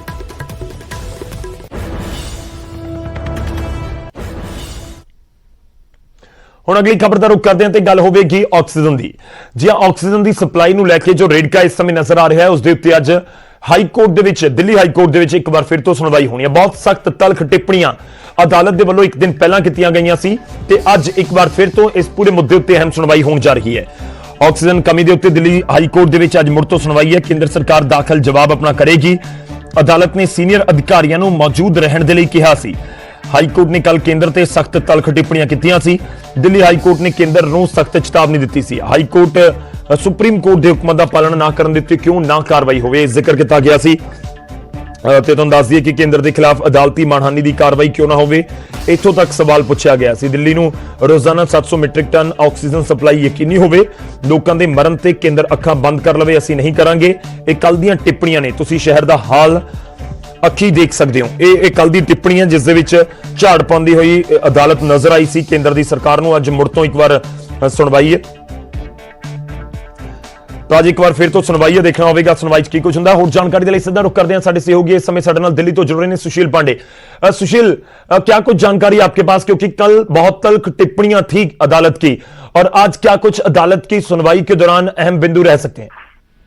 देखिए, लगातार 15 दिन से दिल्ली हाईकोर्ट ऑक्सीजन की किल्लत जो राजधानी दिल्ली में है उसको लेकर सुनवाई कर रहा है, और ये इस सुनवाई के दौरान दिल्ली हाईकोर्ट, केंद्र सरकार और दिल्ली सरकार के बीच जो ऑक्सीजन की सप्लाई है, यानी कि 790 मैट्रिक टन, उस सप्लाई को लेकर लगातार सुनवाई कर रहा है। कल सुनवाई के दौरान दिल्ली हाईकोर्ट ने केंद्र सरकार को जमकर फटकार लगाई और ये सवाल भी किया कि आखिर दिल्ली को पर्याप्त मात्रा में ऑक्सीजन क्यों नहीं दिया जा रहा है, जबकि ऑक्सीजन की कमी से राजधानी दिल्ली में लोगों की जानें जा रही हैं। दिल्ली हाईकोर्ट ने यहां तक की टिप्पणी कर दी कि आप के सामने लोग जान दे रहे हैं, आप भले ही ना देख रहे हो, लेकिन हमसे नहीं देखा जा रहा है।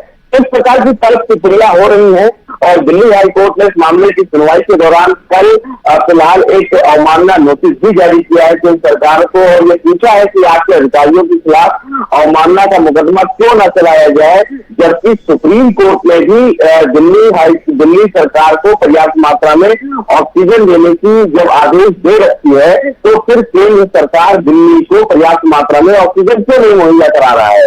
और यही वजह है कि आज दिल्ली हाईकोर्ट ने दो केंद्र सरकार के बड़े अधिकारी जो पूरे देश में ऑक्सीजन सप्लाई के मामले को देख रहे हैं, उनको तलब किया है। उनसे आज ये पूछताछ की जाएगी कि आखिर राजधानी दिल्ली में क्यों नहीं ऑक्सीजन पर्याप्त मात्रा में दी जा रही है। कई और राज्य हैं जिनकी तरफ से ये कहा जा रहा है कि केंद्र सरकार के द्वारा उनके राज्यों में पर्याप्त मात्रा में ऑक्सीजन नहीं पहुंच पा रहा है। तो इन तमाम पहलुओं पर आज दिल्ली हाईकोर्ट दोबारा सुनवाई करेगा। देखना जो है अहम होगा कि केंद्र सरकार राजधानी दिल्ली में ऑक्सीजन देने के लिए क्या कुछ दलील देता है और क्या अवमानना का जो मुकदमा हाईकोर्ट कह रहा है चलाने के लिए, क्या उसको लेकर केंद्र सरकार की तरफ से कोई दलील दी जा रही है। लेकिन दिल्ली सरकार बार बार ये कह रही है कि उनको पर्याप्त मात्रा में ऑक्सीजन नहीं दिया जा रहा है, जिसकी वजह से जो मरीज हैं उनको काफी दिक्कतों का सामना करना पड़ रहा है। कुछ और अस्पताल हैं जिन्होंने दिल्ली हाईकोर्ट का दरवाजा खटखटाया और ये कहा कि हाईकोर्ट केंद्र सरकार को ये आदेश दे, दिल्ली सरकार को ये आदेश दे कि उनके अस्पतालों में पर्याप्त मात्रा में ऑक्सीजन दे। ये बहुत बड़ी विडंबना है कि जब ऑक्सीजन की सप्लाई के लिए जो अस्पताल है वो दिल्ली हाईकोर्ट का दरवाजा खटखटाते हैं, जबकि ये काम केंद्र सरकार और राज्य सरकार का होना चाहिए। शुक्रिया सुशील, धन्यवाद साडा जुड़न दे लई। इस पूरी गलबात लई तां तलख टिप्पणियां कीतीआं गईआं ने ते इस सब दे विचाले हुण केंद्र सरकार की कुछ जवाब दिंदी है। जवाब दे नालों ਇਹ अहम है कि दिल्ली दे विच ऑक्सीजन की सप्लाई नूं होर किवें वधाया जांदा है। ना सिर्फ दिल्ली बल्कि देश के ਵੱਖ-ਵੱਖ हिस्सों के जिथे भी ऑक्सीजन की इस समय जरूरत है, पंजाब भी लगातार ये जिक्र करता नजर आया कि पंजाब दे विच ऑक्सीजन की सप्लाई नूं वधाया जाए। एक दिन पहला मुख्यमंत्री दे वल्लों चिट्ठी लिखी गई केंद्र सरकार नूं, प्रधानमंत्री नूं, गृह मंत्री नूं कि पंजाब दे विच 10,000 लोग इस समय ऑक्सीजन सपोर्ट के उत्ते ने, पंजाब च भी सप्लाई वधाई जाए। तो इस समय चुनौती केंद्र की सरकार के सामने भी है, पर ऑक्सीजन की सप्लाई का जिक्र ਵਧਾਉਣ ਦੀ ਜ਼ਰੂरत है तो फिर ਵਧਾਉਣੀ ही होएगी, क्योंकि लोगों की जान बचाना इस समय सब तो अहम ते पहला ਜਿਹੜਾ कदम सरकार ਦਾ ਲਾਜ਼ਮੀ तौर ਤੇ होना चाहिए।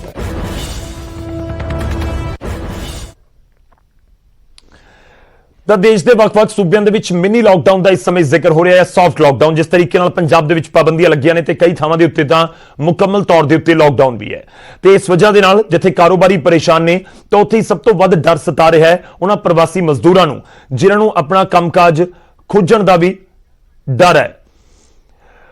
ਤਾਂ ਉਹ ਅਸੀਂ ਉਹਨਾਂ ਦਾ ਜ਼ਿਕਰ ਕਰਾਂਗੇ ਕਿ ਪ੍ਰਵਾਸੀ ਮਜ਼ਦੂਰ ਕਿਸ ਤਰੀਕੇ ਨਾਲ ਪਲਾਇਨ ਕਰ ਰਹੇ ਨੇ, ਉਹ ਤੁਹਾਨੂੰ ਦਿਖਾਵਾਂਗੇ। ਪਰ ਇਸ ਸਭ ਦੇ ਵਿਚਾਲੇ ਅਸੀਂ ਤੁਹਾਨੂੰ ਕੋਲਕਾਤਾ ਲੈ ਕੇ ਚੱਲਦੇ ਹਾਂ। ਜੀ ਹਾਂ, ਪੱਛਮ ਬੰਗਾਲ ਦੇ ਮੁੱਖ ਮੰਤਰੀ ਦੇ ਤੌਰ ਦੇ ਉੱਤੇ ਅੱਜ ਸਹੁੰ ਚੁੱਕ ਸਮਾਗਮ ਹੈ ਮਮਤਾ ਬੈਨਰਜੀ ਦਾ। ਇਲੈਕਸ਼ਨ ਦੇ ਵਿੱਚ ਉਹਨਾਂ ਨੇ ਜਿੱਤ ਹਾਸਲ ਕੀਤੀ ਹੈ ਤੇ ਉਸ ਤੋਂ ਬਾਅਦ ਕੁਝ ਹੀ ਪਲਾਂ ਦੇ ਵਿੱਚ ਉਹਨਾਂ ਦਾ ਸਹੁੰ ਚੁੱਕ ਸਮਾਗਮ ਸ਼ੁਰੂ ਹੋਣ ਜਾ ਰਿਹਾ। ਬਹੁਤ ਸਾਦੇ ਢੰਗ ਨਾਲ, ਜਿਵੇਂ ਪਹਿਲਾਂ ਹੀ ਜ਼ਿਕਰ ਕੀਤਾ ਗਿਆ ਸੀ ਕਿ ਸਹੁੰ ਚੁੱਕ ਸਮਾਗਮ ਬਹੁਤ ਸਾਦੇ ਢੰਗ ਨਾਲ ਹੋਏਗਾ। ਅੱਜ ਉਹ ਮੁੱਖ ਮੰਤਰੀ ਦੇ ਅਹੁਦੇ ਦਾ ਹਲਫ ਲੈਣਗੇ ਤੇ ਉਹਨਾਂ ਦੇ ਮੰਤਰੀ ਕੱਲ ਤੇ ਪਰਸੋਂ ਯਾਨੀ ਕਿ ਵੀਰਵਾਰ ਤੇ ਸ਼ੁੱਕਰਵਾਰ ਨੂੰ ਹਲਫ ਲੈਣਗੇ।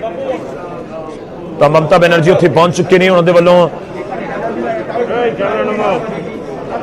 ਅੱਜ ਸਹੁੰ ਚੁੱਕੀ ਜਾਣੀ ਹੈ। ਮੁੱਖ ਮੰਤਰੀ ਦੇ ਤੌਰ ਦੇ ਉੱਤੇ ਹੈਟ੍ਰਿਕ ਉਹਨਾਂ ਨੇ ਲਗਾਈ। ਇੱਕ ਜ਼ਬਰਦਸਤ ਕੰਟੈਸਟ ਤੁਸੀਂ ਕਹਿ ਸਕਦੇ ਹੋ ਕਿ ਜਿਹੜਾ ਵੇਖਣ ਨੂੰ ਮਿਲਿਆ ਵੈਸਟ ਬੰਗਾਲ ਦੇ ਵਿੱਚ। ਤੇ ਇਸ ਦੇ ਵਿੱਚ ਕਈ ਜਿਹੜੇ ਅਹਿਮ ਲੋਕ ਨੇ, ਸ਼ਖਸੀਅਤਾਂ ਨੇ, ਉਹਨਾਂ ਨੂੰ ਅੱਜ ਦੇ ਸਹੁੰ ਚੁੱਕ ਸਮਾਗਮ ਦੇ ਵਿੱਚ ਇਨਵਾਈਟ ਕੀਤਾ ਗਿਆ। ਉਹਨਾਂ ਦੇ ਵਿੱਚ ਸੌਰਵ ਗਾਂਗੁਲੀ ਵੀ ਨੇ। ਹਾਲਾਂਕਿ ਬਹੁਤ ਜ਼ਿਆਦਾ ਇਕੱਠ ਉੱਥੇ ਨਹੀਂ ਕੀਤਾ ਗਿਆ, ਕਰੋਨਾ ਪ੍ਰੋਟੋਕਾਲ ਦਾ ਵੀ ਧਿਆਨ ਰੱਖਿਆ ਗਿਆ, ਸੋਸ਼ਲ ਡਿਸਟੈਂਸਿੰਗ ਨੂੰ ਧਿਆਨ ਦੇ ਵਿੱਚ ਰੱਖਿਆ ਗਿਆ ਜਾਂ ਰੱਖਿਆ ਜਾ ਰਿਹਾ। ਤਸਵੀਰਾਂ 'ਚ ਵੀ ਕਾਫੀ ਹੱਦ ਤੱਕ ਨਜ਼ਰ ਆ ਰਿਹਾ। ਤੇ ਦੂਜੇ ਪਾਸੇ ਜੋ ਇਸ ਸਮੇਂ ਜਾਣਕਾਰੀ ਹੈ ਕਿ ਕਰੋਨਾ ਦੇ ਧਿਆਨ ਦੇ ਵਿੱਚ ਰੱਖਦੇ ਹੋਏ, ਕਰੋਨਾ ਕਾਲ ਨੂੰ ਧਿਆਨ ਦੇ ਵਿੱਚ ਰੱਖਦੇ ਹੋਏ ਸਿਰਫ ਮਮਤਾ ਬੈਨਰਜੀ ਅੱਜ ਸਹੁੰ ਚੁੱਕਣਗੇ ਤੇ ਉਹਨਾਂ ਦਾ ਮੰਤਰੀ ਮੰਡਲ ਕੱਲ ਤੇ ਪਰਸੋਂ ਨੂੰ ਸਹੁੰ ਚੁੱਕੇਗਾ। ਬੰਗਾਲ ਚੋਣਾਂ ਦੇ ਵਿੱਚ ਜਿੱਤ ਹਾਸਲ ਕੀਤੀ ਹੈ।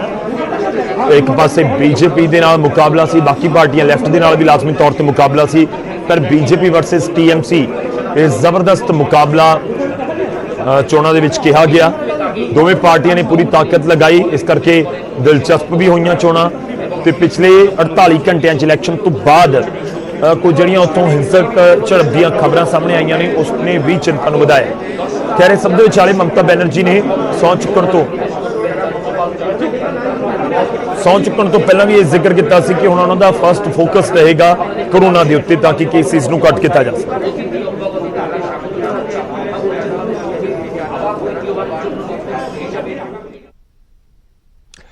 ਤਾਂ ਕੁਝ ਹੀ ਪਲਾਂ ਦੇ ਵਿੱਚ ਮਮਤਾ ਬੈਨਰਜੀ ਦਾ ਸਹੁੰ ਚੁੱਕ ਸਮਾਗਮ ਸ਼ੁਰੂ ਹੋਣ ਜਾ ਰਿਹਾ। ਉਹ ਤੀਜੀ ਵਾਰ ਲਗਾਤਾਰ ਮੁੱਖ ਮੰਤਰੀ ਦਾ ਹਲਫ ਲੈਣਗੇ, ਮੁੱਖ ਮੰਤਰੀ ਦੇ ਅਹੁਦੇ ਦਾ ਹਲਫ ਲੈਣਗੇ ਪੱਛਮੀ ਬੰਗਾਲ ਦੇ ਤੌਰ ਦੇ ਉੱਤੇ, ਪੱਛਮੀ ਬੰਗਾਲ ਦੇ ਮੁੱਖ ਮੰਤਰੀ ਦੇ ਤੌਰ ਦੇ ਉੱਤੇ। ਅਸੀਂ ਅੱਗੇ ਵਧਦੇ ਤੇ ਗੱਲ ਪ੍ਰਵਾਸੀ ਮਜ਼ਦੂਰਾਂ ਦੀ ਕਰ ਰਹੇ ਸੀ। ਪ੍ਰਵਾਸੀ ਮਜ਼ਦੂਰ ਇਸ ਸਮੇਂ ਆਪਣੇ ਵਾਪਸ ਸੂਬੇ ਦੇ ਵੱਲ ਜਾ ਰਹੇ ਨੇ, ਕਿਉਂਕਿ ਉਹਨਾਂ ਨੂੰ ਡਰ ਸਤਾ ਰਿਹਾ ਕਿ ਜੇ ਮੁਕੰਮਲ ਲਾਕਡਾਊਨ ਵਰਗੀ ਸਥਿਤੀ ਜਾਂ ਪਿਛਲੇ ਸਾਲ ਵਰਗੀ ਸਥਿਤੀ ਹੋਈ ਤਾਂ ਉਹਨਾਂ ਨੂੰ ਖੱਜਲ ਖੁਆਰ ਨਾ ਹੋਣਾ ਪਵੇ।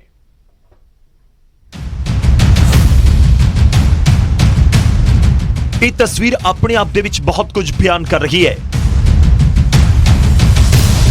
ਇਹ ਤਸਵੀਰ ਬਿਆਨ ਕਰ ਰਹੀ ਹੈ ਪ੍ਰਵਾਸੀ ਮਜ਼ਦੂਰਾਂ ਦੇ ਮਨ ਦੇ ਵਿੱਚ ਬੈਠਾ ਉਹ ਡਰ, ਜਿਸ ਨੇ ਉਹਨਾਂ ਨੂੰ ਰੇਲਵੇ ਸਟੇਸ਼ਨ ਦੇ ਉੱਤੇ ਲਿਆ ਕੇ ਖੜਾ ਕਰ ਦਿੱਤਾ। ਡਰ ਮੁਕੰਮਲ ਲਾਕਡਾਊਨ ਦਾ, ਡਰ ਕੰਮਕਾਜ ਬੰਦ ਹੋਣ ਦਾ, ਡਰ ਮੁੜ ਤੋਂ ਰਾਹਾਂ ਦੇ ਵਿੱਚ ਖੱਜਲ ਹੋਣ ਦਾ। ਸਾਲ ਬੇਸ਼ੱਕ ਬਦਲ ਗਿਆ ਪਰ ਮਹੀਨਾ ਵੀ ਉਹੀ ਹੈ ਤੇ ਹਾਲਾਤ ਵੀ, ਪਰ ਹਾਲਾਤ ਬਦਤਰ ਨਾ ਹੋਣ ਇਸ ਲਈ ਮਜ਼ਦੂਰ ਆਪਣੇ ਸੂਬਿਆਂ ਨੂੰ ਪਰਤ ਰਹੇ ਨੇ।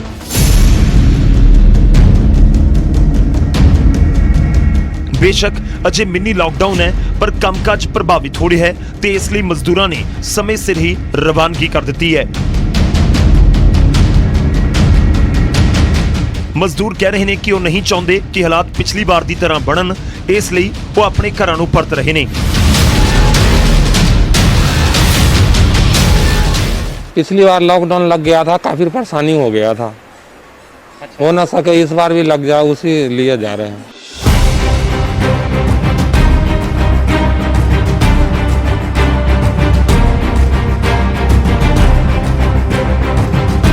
ਉਧਰ ਇੰਡਸਟਰੀ ਦੇ ਨਾਲ-ਨਾਲ ਪ੍ਰਵਾਸੀ ਮਜ਼ਦੂਰਾਂ ਦਾ ਵੀ ਹੱਬ ਕਹੇ ਜਾਣ ਵਾਲੇ ਲੁਧਿਆਣਾ ਸ਼ਹਿਰ ਦਾ ਇਹੋ ਹਾਲ ਹੈ। ਮੁਕੰਮਲ ਲਾਕਡਾਊਨ ਦਾ ਡਰ ਮਜ਼ਦੂਰਾਂ ਦੇ ਮਨ ਦੇ ਵਿੱਚ ਬੈਠ ਗਿਆ, ਜਿਸ ਕਾਰਨ ਦਿਨ ਰਾਤ ਵੱਡੀ ਗਿਣਤੀ 'ਚ ਮਜ਼ਦੂਰ ਪਲਾਇਨ ਕਰ ਰਹੇ ਨੇ।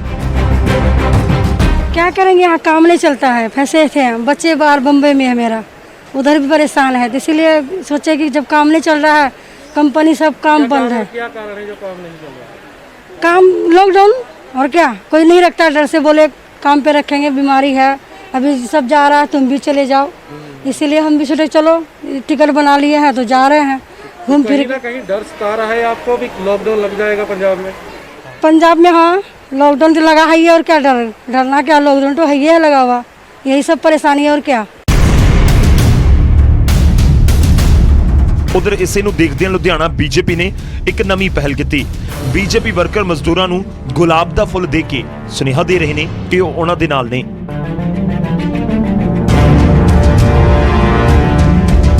ਪ੍ਰਵਾਸੀ ਮਜ਼ਦੂਰਾਂ ਨੂੰ ਬੇਨਤੀ ਕਰਨਾ ਆ, ਅਪੀਲ ਕਰਨਾ ਆ ਵੀ ਤੁਸੀਂ ਜਿਹੜਾ ਬਾਹਰ ਜਾਣ ਦਾ ਜਿਹੜਾ ਤੁਸੀਂ ਪ੍ਰੋਗਰਾਮ ਬਣਾਇਆ ਬਿਲਕੁਲ ਨਾ ਬਣਾਓ, ਕਿਉਂਕਿ ਤੁਸੀਂ ਸਾਡੇ ਵੀਰ ਹੋ, ਸਾਡੀਆਂ ਭੈਣਾਂ ਹੋ, ਸਾਡੇ ਤੁਸੀਂ ਭਰਾ ਹੋ, ਅਸੀਂ ਤੁਹਾਡੇ ਨਾਲ 24 ਘੰਟੇ ਖੜੇ ਹਾਂ। ਅਸੀਂ ਤੁਹਾਡਾ ਸਾਥ ਦੇਣ ਨੂੰ ਬਿਲਕੁਲ ਤਿਆਰ ਹਾਂ। ਔਰ ਤੁਹਾਡੇ ਇੱਥੇ ਜਿਹੜਾ ਤੁਸੀਂ ਕੰਮ ਕਰਦੇ ਹੋ, ਜਿਹੜਾ ਪੰਜਾਬ ਹੈ ਅੱਜ ਪ੍ਰਵਾਸੀ ਜਿਹੜੇ ਮਜ਼ਦੂਰ ਨੇ ਮੇਰੇ ਤੇ ਕੰਮ ਕਰਨ ਦੇ, ਉਹਨਾਂ ਕਰਕੇ ਬੜਾ ਖੁਸ਼ਹਾਲ ਹੈ। ਔਰ ਮੈਂ ਕੈਪਟਨ ਸਾਹਿਬ ਕੇ ਵੀ ਇਹ ਬੇਨਤੀ ਕਰਨਾ ਵੀ ਕੈਪਟਨ ਸਾਹਿਬ ਅਸੀਂ ਆਓ ਇਹਨਾਂ ਮਜ਼ਦੂਰਾਂ ਨਾਲ ਜਿਹੜੇ ਬਾਹਰ ਜਾ ਰਹੇ ਨੇ ਇਹਨਾਂ ਨੂੰ ਧਿਆਨ ਦਈਏ, ਕਿਉਂਕਿ ਜਿਹੜਾ ਤੁਸੀਂ ਪੈਨਿਕ ਦਾ ਮਾਹੌਲ ਪੈਦਾ ਕੀਤਾ ਹੋਵੇ, ਲਾਕਡਾਊਨ ਦਾ ਡਰ ਦਾ ਮਾਹੌਲ ਪੈਦਾ ਕੀਤਾ ਹੋਵੇ, ਉਹ ਵੀ ਤੁਸੀਂ ਇੱਕ ਡਿਸੀਜਨ ਲਵੋ। ਤੁਸੀਂ ਆ ਬਾਹਰ ਰੋਜ਼ ਕੋਈ ਨਾ ਕੋਈ ਆਪਣਾ ਜਿਹੜਾ ਡਿਸੀਜਨ ਬਦਲਦੇ ਹੋ, ਇਹ ਡਿਸੀਜਨ ਨੂੰ ਨਾ ਬਦਲੋ। ਇਹਦੇ ਨਾਲ ਜਿਹੜਾ ਦਹਿਸ਼ਤ ਦਾ ਮਾਹੌਲ ਹੈ ਉਹ ਪੂਰਾ ਪੰਜਾਬ ਦੇ ਵਿੱਚ ਫੈਲ ਚੁੱਕਾ ਹੈ, ਔਰ ਜਿਹੜੇ ਮੇਰੇ ਪ੍ਰਵਾਸੀ ਮਜ਼ਦੂਰ ਨੇ ਉਹ ਬਾਹਰ ਡਰ ਦੇ ਮਾਹੌਲ ਨਾਲ ਜਾ ਰਹੇ ਨੇ। ਉਧਰ ਸਨਅਤ ਮੰਤਰੀ ਦਾਅਵਾ ਕਰ ਰਹੇ ਨੇ ਕਿ ਮਜ਼ਦੂਰਾਂ ਨੂੰ ਕੋਈ ਪਰੇਸ਼ਾਨੀ ਨਹੀਂ ਆਉਣ ਦਿੱਤੀ ਜਾਵੇਗੀ। ਪੰਜਾਬ ਦੇ ਵਿੱਚ ਮੈਂ ਸਭ ਤੋਂ ਪਹਿਲਾਂ ਇੰਡਸਟਰੀ ਜਿੰਨੀ ਵੀ ਸਾਡੀ ਹੈਗੀ ਹੈ, ਇਹਨਾਂ ਦਾ ਮੈਂ ਧੰਨਵਾਦ ਕਰਨਾ ਚਾਹੁੰਦਾ ਕਿ ਇਹਨਾਂ ਨੇ ਹੈਲਥ ਡਿਪਾਰਟਮੈਂਟ ਦੀ ਗਾਈਡਲਾਈਨ ਦੇ ਮੁਤਾਬਕ ਸਾਰੀ ਇੰਡਸਟਰੀ ਚਲਾ ਰਹੇ। ਜਿੱਥੇ ਸਾਡੇ ਕੋਲ ਕਿ ਪੂਰੇ ਪੰਜਾਬ ਦੇ ਵਿੱਚ ਕਿਸੇ ਵੀ ਇੰਡਸਟਰੀ ਕੋਲੋਂ ਕੋਈ ਅੱਜ ਤੱਕ ਮਤਲਬ 2 ਘੰਟੇ ਪਹਿਲਾਂ ਵੀ ਮੈਂ ਜਿਹੜੀ ਸਾਰੀ ਮੀਟਿੰਗਸ ਕੀਤੀਆਂ ਇਹਨਾਂ ਦੇ ਨਾਲ ਕਿਤੇ ਵੀ ਕੋਈ ਪ੍ਰੋਬਲਮ ਨਹੀਂ ਹੈ।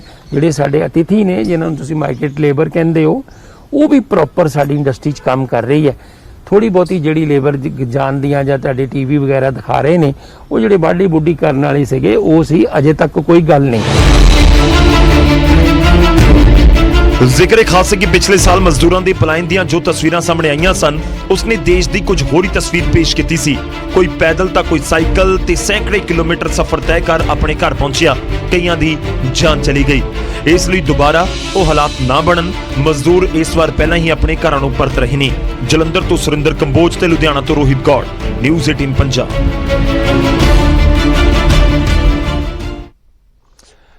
ਤਾਂ ਜੇ ਪ੍ਰਵਾਸੀ ਮਜ਼ਦੂਰਾਂ ਦੇ ਨਜ਼ਰੀਏ ਤੋਂ ਸੋਚਿਆ ਜਾਵੇ ਤਾਂ ਬਹੁਤ ਸਿੱਧਾ ਜਿਹਾ ਫਾਰਮੂਲਾ ਉਹਨਾਂ ਦੇ ਕੋਲ ਕਿ ਜੇ ਕੰਮ ਹੋਏਗਾ ਤਾਂ ਰੁਕਾਂਗੇ, ਜੇ ਨਹੀਂ ਹੋਏਗਾ ਤਾਂ ਫਿਰ ਤੁਰਾਂਗੇ, ਤੇ ਜੇਕਰ ਲਾਕਡਾਊਨ ਲੱਗ ਗਿਆ ਤਾਂ ਫਿਰ ਕੀ ਕਰਾਂਗੇ। ਤੇ ਦੂਜੇ ਪਾਸੇ ਸਰਕਾਰ ਦਾਅਵਾ ਕਰ ਰਹੀ ਹੈ ਕਿ ਆਲ ਇਜ਼ ਵੈਲ ਹੈ। ਖੈਰ ਜੇ ਆਲ ਇਜ਼ ਵੈਲ ਹੁੰਦਾ ਤਾਂ ਸਟੇਸ਼ਨਾਂ ਤੇ ਬੱਸ ਸਟੈਂਡਾਂ ਦੇ ਉੱਤੇ ਭੀੜ ਨਾ ਹੁੰਦੀ। ਇਹ ਵਾਢੀ ਵਾਲੇ ਨਹੀਂ, ਕਿਉਂਕਿ ਝੋਨੇ ਦਾ ਸੀਜ਼ਨ ਵੀ ਅੱਗੇ ਜ਼ਿਆਦਾ ਦੂਰ ਨਹੀਂ ਹੈ। ਰੁਕ ਕਰਦੇ ਹਾਂ ਲੁਧਿਆਣਾ ਦਾ, ਸਾਡੇ ਸਹਿਯੋਗੀ ਇਸ ਸਮੇਂ ਸਾਡੇ ਨਾਲ ਜੁੜ ਰਹੇ ਨੇ ਰੋਹਿਤ ਗੌੜ। ਰੋਹਿਤ, ਅੱਜ ਦੀ ਸਥਿਤੀ ਦੱਸੋ, क्योंकि रोजाना ਅਸੀਂ ਤਸਵੀਰਾਂ ਦੇਖ ਰਹੇ ਹਾਂ। ਸਨਅਤ ਮੰਤਰੀ ਕਹਿੰਦੇ ਨੇ ਕੋਈ ਦਿੱਕਤ ਨਹੀਂ ਹੈ, ਇੰਡਸਟਰੀ ਇਸ ਸਮੇਂ ਚੱਲ ਰਹੀ ਹੈ, ਲੇਬਰ ਨੂੰ ਕੋਈ ਪ੍ਰੋਬਲਮ ਨਹੀਂ। ਦੱਸੋ ਇਸ ਸਮੇਂ ਕੀ ਸਥਿਤੀ ਹੈ ਲੁਧਿਆਣਾ ਦੇ ਵਿੱਚ, ਕਿ ਹੁਣ ਵੀ ਪਲਾਇਨ ਕਰ ਰਹੇ ਨੇ ਜਿਹੜੇ ਪ੍ਰਵਾਸੀ ਨੇ? ਬਿਲਕੁਲ ਗੌਰਵ, ਹਜੇ ਵੀ ਮਜ਼ਦੂਰ ਜਿਹੜੇ ਆ ਘਰ ਵਾਪਸੀ ਕਰ ਰਹੇ ਨੇ ਔਰ ਇਹ ਤਸਵੀਰਾਂ ਪੰਜਾਬ ਦੇ ਲੁਧਿਆਣਾ ਸ਼ਹਿਰ ਵਾਸਤੇ ਸਭ ਤੋਂ ਜ਼ਿਆਦਾ ਚਿੰਤਾ ਦਾ ਵਿਸ਼ੇ ਹੈ, ਕਿਉਂਕਿ ਪੰਜਾਬ ਦੇ ਵਿੱਚ ਜਿਹੜਾ ਲੁਧਿਆਣਾ ਸ਼ਹਿਰ ਹੈ ਉਹ ਸਭ ਤੋਂ ਵੱਡੀ ਇੰਡਸਟਰੀ ਜਿਹੜੀ ਹੈ ਲੁਧਿਆਣਾ ਸ਼ਹਿਰ ਦੇ ਵਿੱਚ ਹੈਗੀ ਔਰ ਇਸ ਦੇ ਵਿੱਚ ਸਭ ਤੋਂ ਜ਼ਿਆਦਾ ਅਹਿਮ ਰੋਲ ਜਿਹੜਾ ਵਾ ਮਜ਼ਦੂਰ ਕਰਦੇ ਨੇ। ਪਰ ਮਜ਼ਦੂਰ ਹੁਣ ਕਿਤੇ ਨਾ ਕਿਤੇ ਲੋਕਡਾਊਨ ਤੋਂ ਡਰ ਚੁੱਕੇ ਨੇ ਤੇ ਉਹ ਆਪਣੀ ਘਰ ਵਾਪਸੀ ਕਰ ਰਹੇ ਨੇ। ਮੈਂ ਇਸ ਵੇਲੇ ਲੁਧਿਆਣਾ ਦੇ ਜਨਕਪੁਰੀ ਪੁਲਿਸ ਚੌਂਕੀ ਦੇ ਬਾਹਰ ਮੌਜੂਦ ਹਾਂ ਔਰ ਇੱਥੇ ਹੀ ਤਸਵੀਰਾਂ ਹੋਰ ਹੈਰਾਨ ਔਰ ਪਰੇਸ਼ਾਨ ਕਰਨ ਵਾਲੀਆਂ ਵਾ, ਕਿਉਂਕਿ ਜਿਹੜੇ ਮਜ਼ਦੂਰ ਹੈਗੇ ਨੇ ਉਹਨਾਂ ਨਾਲ ਹੁਣ ਘਰ ਵਾਪਸੀ ਦੇ ਨਾਲ ਧੋਖਾਧੜੀ ਕੀਤੀ ਜਾ ਰਹੀ ਹੈ। ਟਰੈਵਲ ਏਜੰਟ ਜਿਹੜੇ ਹੈਗੇ ਨੇ ਨਿੱਜੀ ਬੱਸਾਂ ਦੇ ਉਹ ਉਹਨਾਂ ਨਾਲ ਧੋਖਾ ਕਰ ਰਹੇ ਨੇ ਔਰ ਉਹਨਾਂ ਤੋਂ 2000 2500 3000 ਦੀ ਅਮਾਉਂਟ ਲੈ ਕੇ ਉਹਨਾਂ ਨੂੰ ਘਰ ਨਹੀਂ ਪਹੁੰਚਾਇਆ ਜਾ ਰਿਹਾ। ਤੁਸੀਂ ਦੇਖ ਸਕਦੇ ਹੋ ਤਸਵੀਰਾਂ ਦੇ ਵਿੱਚ ਕਿ ਇਹ ਪ੍ਰਵਾਸੀ ਮਜ਼ਦੂਰ ਨੇ ਕੱਲ ਇਹਨਾਂ ਦੀ ਜਿਹੜੀ ਨਿੱਜੀ ਬੱਸ ਸੀਗੀ ਪੁਲਿਸ ਨੇ ਕਾਰਵਾਈ ਕਰਦੇ ਬੌਂਡ ਕਰ ਦਿੱਤੀ ਤੇ ਉਸ ਤੋਂ ਬਾਅਦ ਇਹ ਸੜਕ ਦੇ ਉੱਤੇ बैठे हुए ने। कल रात तो लगातार सड़क पे बैठे हुए ने। ना गल कर ले, क्या हुआ है सर? हम लोग के साथ बहुत ज़बरदस्त धोखाधड़ी इन्होंने किया सीगा। तो हम लोग 1 बजे आए बस स्टैंड, 1 बजे से बैठाया इन्होंने और 4 बजे बस 3:30 बजे बस खोले। 3:30 बजे के बाद इन्होंने 4 बजे बस यहाँ लाया, यहाँ पे बस खड़ा करा लिया जी। हम लोग पैसे भरे थे 3 सीट का 5500 रुपया, तो इन्होंने बोला था कि आपके सीट पे तीसरा चौथा यानी कि बंदा टिकट वाला नहीं जाएगा। जब अलग अलग इनके स्टाफ आए, अलग अलग बंदे बैठाए और हम लोग को हरासमेंट किया गया। कई बंदे नाल इन्होंने कुट मार करके एक सीट से 4-4 बंदे बैठाए, सानू बहुत दुखी किया गया। तो कल शाम 4 बजे से बारिश में यहाँ भीगे और धूप। पुलिस ने कोई कार्रवाई की उनके ऊपर? जी, पुलिस ने उनके ऊपर, हमें नहीं पता है क्या ढंग की कार्रवाई कर रही है। हमारा आधार कार्ड उन्होंने लिया, आधार कार्ड ले करके उन्होंने एक बयान लिखा लिया। कहते अब आप दफ्तर पे जाके उनसे पैसे ले लो, आप उनके पास पैसे दियो, उनसे जाके मांगो, हम कुछ नहीं कर सकते। हमने बिल्कुल गौरव, तुम देख सकते हो कि धोखाधड़ी हो रही है। धोखाधड़ी हुण मजदूरां दे नाल घर वापसी दे विच उन्हां नाल धोखाधड़ी करनी शुरू हो चुकी है और इस तरीके दे माहौल नजर आ रहे हैं। बीजेपी दे इत्थे लीडर पहुंच गए ने, इन्हां नाल असीं गल करदे। सर तुसीं इत्थे पहुंच गए सियासत करन वास्ते? सियासत नहीं करना है जी, मेरा हल्का है, मैं इत्थों इलेक्शन लड़िया बीजेपी तो, और मैनूं पता चलिया मेरे प्रवासी वीर बाहर जा रहे थे, कल उन्हां नाल धोखा होया, मैं इस करके हुणे आया। मैनूं हुणे पता लग्या वे भी इत्थे कुछ लोग बड़े परेशान ने और मैं इन प्रवासी वीरों की इमदाद करना है। मैं इन्हां दे वास्ते खड़ा वां और इन्हां जिहड़े पैसे इन्हां दे नहीं लोग दे रहे तुहाडे जिहड़े अपने बसां वाले, इन्हां दे एक पैसा इन्हां नूं वापस दवावांगा। सर लगता नहीं है कि ये धोखाधड़ी हुण रोकनी चाहिए, क्योंकि प्रवासी मजदूर तो घर वापसी कर रहे, इन्हां नूं तुसीं रोकण की कोशिश भी की बीते दिन, पर हुण तुसीं इन्हां दे नाल लगदा कि सियासत पूरी करनी शुरू करती हो? मैं देखो मेरी गल सुन लो, मैं कल भी तुहाडे सामने बस स्टैंड ते जाके मैं प्रवासी वीरां वास्ते गया सी उत्थे, और उत्थे देखिया सी बसां भर के लिजा रहे सी, और अज वो गल सच हो गई भी इत्थे जनकपुरी दे विच भी इन्हां ने बस लगा के और दे लो इन्होंने सवारियां भर के उन्होंने हुण लिजा नहीं रहे और उन्होंने कोई पैसे ले गए ने। गरीब आदमी लुटिया गया वे। मैं डीसी साहब नूं कहना, डीसी साहब इमीडिएट एक्शन लवो, नहीं तो भारतीय जनता पार्टी बड़ा वड्डा अंदोलन लुधियाणे छड्डण वाली है। बिल्कुल बिल्कुल सियासत शुरू हो चुकी है। गौरव सियासत हो शुरू हो चुकी है, सियासतदान इतने पहुंचने शुरू हो गए। लोग क्या कहना चाहेंगे आप? बस वाले थप्पड़ तक भी मारे, एक सीट पर 4-4 बंदे को बैठाने के कारण हम लोग आवाज उठाए, हम लोगों को थप्पड़ तक मारना शुरू कर दिया बस वाले ने, कोई नहीं सुनवाई किया। मैं सीपी साहब मैंने कहता हूँ प्रशासन से, थानेदार से आगे कहेंगे यहाँ पर चुनाव होगा, कांग्रेस जीत नहीं सकता है, कांग्रेस हारेगा यहाँ से। देखो एक कांग्रेस या बीजेपी की राजनीति मैं नहीं करना है। और मैं जो मेरे मजदूर पुराने बेचारे गरीब आदमी ने 3-3, 4-4 हजार रुपये जो पुलिस की मिली भगत हो रही है। मैं सीपी साहब को कहना इमीडिएट इतने पुलिस वाले भेजो, नहीं देते हुणे 1000 बंदे का बीजेपी का धरना मैं मारांगा। बिल्कुल तुम एक चीज देख सकते हो कि माहौल खराब होना शुरू हो चुका है, लुटिया जा रहा है, ये आरोप लगाए जा रहे हैं, माहौल इतना इस तरीके ਨਾਲ पैनिक क्रिएट हो चुका। ਅਸੀਂ ਤੁਹਾਨੂੰ छोटे बच्चे दिखाना चाहांगे ਜਿਹੜੇ कि इस बस ਦੇ ਵਿੱਚ सफर कर रहे ਸੀਗੇ। ਤੁਸੀਂ देख सकते हो छोटे बच्चे इस बस ਦੇ ਵਿੱਚ सफर कर रहे ਸੀਗੇ, यूपी बिहार जाने वाले ਇਹ ਪ੍ਰਵਾਸੀ ਮਜ਼ਦੂਰ ਨੇ, ਤੁਸੀਂ देख सकते हो। और सड़क ਦੇ ਉੱਤੇ बैठे हुए ने, ਹੁਣ बीते दिन तो ये सड़क ਦੇ ਉੱਤੇ बैठे हुए ने। आप कब से यहाँ पर बैठे हुए हैं? 5 बजे से। कल से? हाँ, कल शाम 5 बजे से। खाना पीना कुछ मिला? नहीं मिला कुछ। किसी ने सुध नहीं ली? नहीं, कुछ नहीं दिया। कितने लोग हो आप लोग? हम लोग 3 परिवार हैं जी। बिल्कुल तुम देख सकते हो कि 3 परिवार है और हर एक परिवार तो किसी तो 2000, किसी तो 2500, किसी तो 3000 ये अमाउंट लिती जा रही है।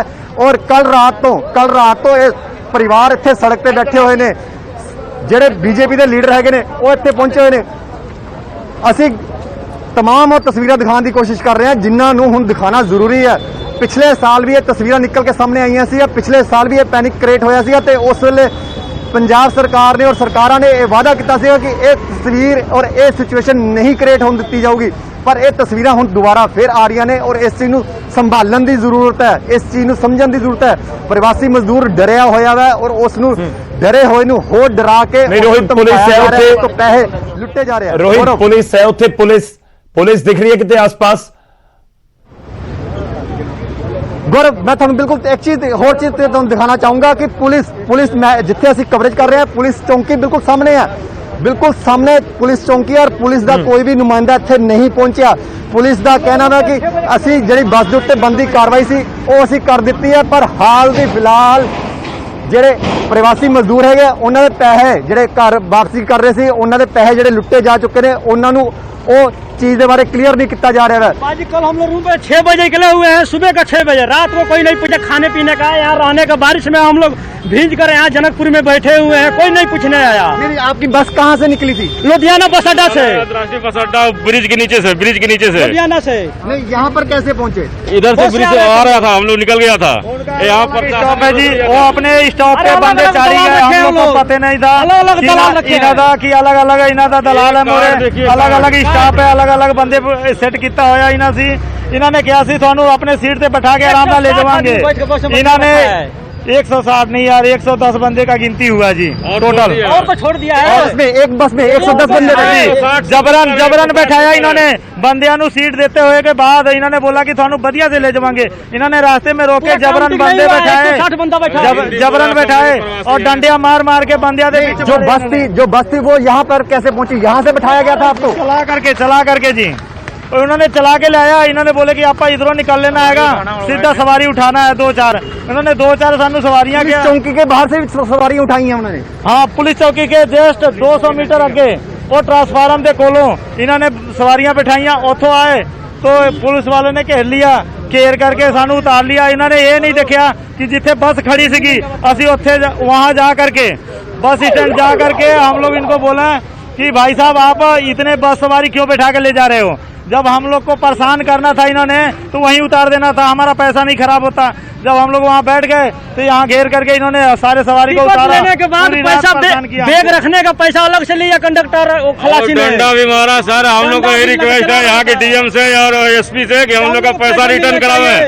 वो 2-3 हजार रुपया लिया है और बस रखने बैग रखने का भी पैसा ले लिया है। और ड्राइवर गौरव लुटिया जा रहा है, गरीब बंदियां ਨੂੰ लुटिया जा रहा है। और ਅਸੀਂ ਹੁਣ कोशिश करांगे पुलिस चौकी जाके पुलिस ਦੇ ਅਧਿਕਾਰੀਆਂ ਨਾਲ ਗੱਲ ਕਰਨ ਦੀ ਕੋਸ਼ਿਸ਼ ਕਰਾਂਗੇ, क्योंकि पुलिस ਦੀ ਇਸ ਦੇ ਉੱਤੇ ਜਿਹੜੀ ਕਾਰਵਾਈ ਹੈ ਕਿਸ ਤਰੀਕੇ ਦੀ ਰਹੀ ਹੈ, ਕਿਸ ਤਰੀਕੇ ਦੀ ਕਾਰਵਾਈ ਕੀਤੀ ਹੈ। क्योंकि बेशक पुलिस ਅਧਿਕਾਰੀਆਂ ਦਾ ਕਹਿਣਾ ਹੈ ਕਿ ਬੱਸ ਨੂੰ ਅਸੀਂ ਬੌਂਡ ਕਰਤਾ ਹੈ, ਬੱਸ ਮਾਲਿਕ ਦੇ ਉੱਤੇ ਜਿਹੜੀ ਕਾਰਵਾਈ ਹੈ ਬੰਦੀ ਕਾਰਵਾਈ ਹੈ ਉਹ ਅਸੀਂ ਜ਼ਰੂਰ ਕਰ ਰਹੇ ਹਾਂ, पर ਜਿਹੜੇ ਗਰੀਬ ਲੋਕ ਹੈਗੇ ਨੇ ਉਹਨਾਂ ਦੇ ਪੈਸੇ ਜਿਹੜੇ ਕਿ ਮਜ਼ਦੂਰ ਲੋਕ ਨੇ ਆਪਣੀ ਮਜ਼ਦੂਰੀ ਦੇ ਨਾਲ ਉਹਨਾਂ ਨੇ ਇੱਕ ਇੱਕ ਪੈਸਾ ਜੋੜਿਆ ਹੁੰਦਾ ਵਾ ਉਹ ਆਪਣੇ ਘਰ ਵਾਪਸੀ ਕਰ ਰਹੇ ਸੀ ਕਿਉਂਕਿ ਇਸ ਵੇਲੇ ਲੁਧਿਆਣਾ ਸ਼ਹਿਰ ਦੇ ਵਿੱਚ ਕੋਵਿਡ ਨੂੰ ਲੈ ਕੇ ਲਗਾਤਾਰ ਮਰੀਜ਼ਾਂ ਦੀ ਸੰਖਿਆ ਵੱਧ ਰਹੀ ਹੈ ਤੇ ਇਸ ਕਰਕੇ ਕਿਤੇ ਨਾ ਕਿਤੇ ਤੁਸੀਂ ਦੇਖ ਸਕਦੇ ਹੋ ਕਿ ਪੁਲਿਸ ਚੌਂਕੀ ਅਸੀਂ ਇੱਥੇ ਪਹੁੰਚੇ ਹੋਏ ਹਾਂ ਜਿਹੜੇ ਇੱਥੇ ਅਫਸਰ ਹੈਗੇ ਉਹਨਾਂ ਨਾਲ ਅਸੀਂ ਗੱਲ ਕਰਨ ਦੀ ਕੋਸ਼ਿਸ਼ ਕਰਾਂਗੇ